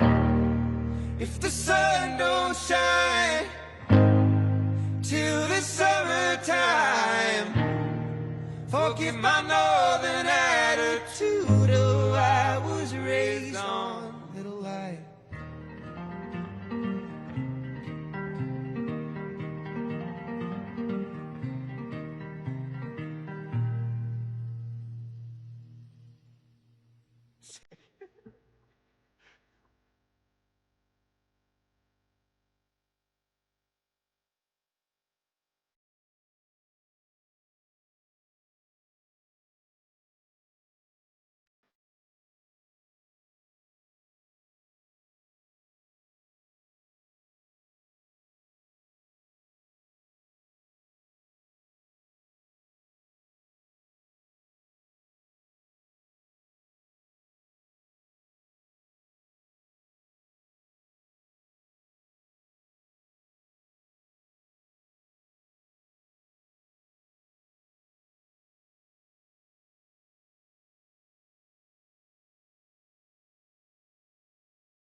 I've been overthinking.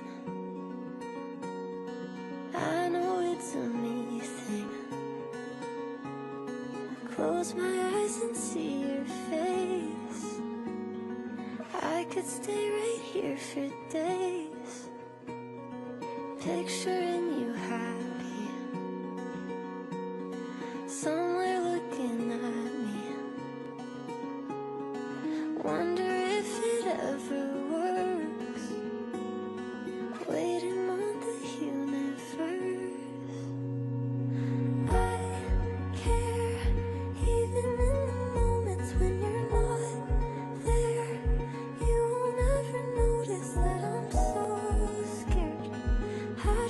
wanna hold you close, even when it feels like such a nightmare. I just wanna wake up to your brown hair. I just wanna tell you that it's unfair. I just wanna call you home, even when I know you don't. Stuck inside a feeling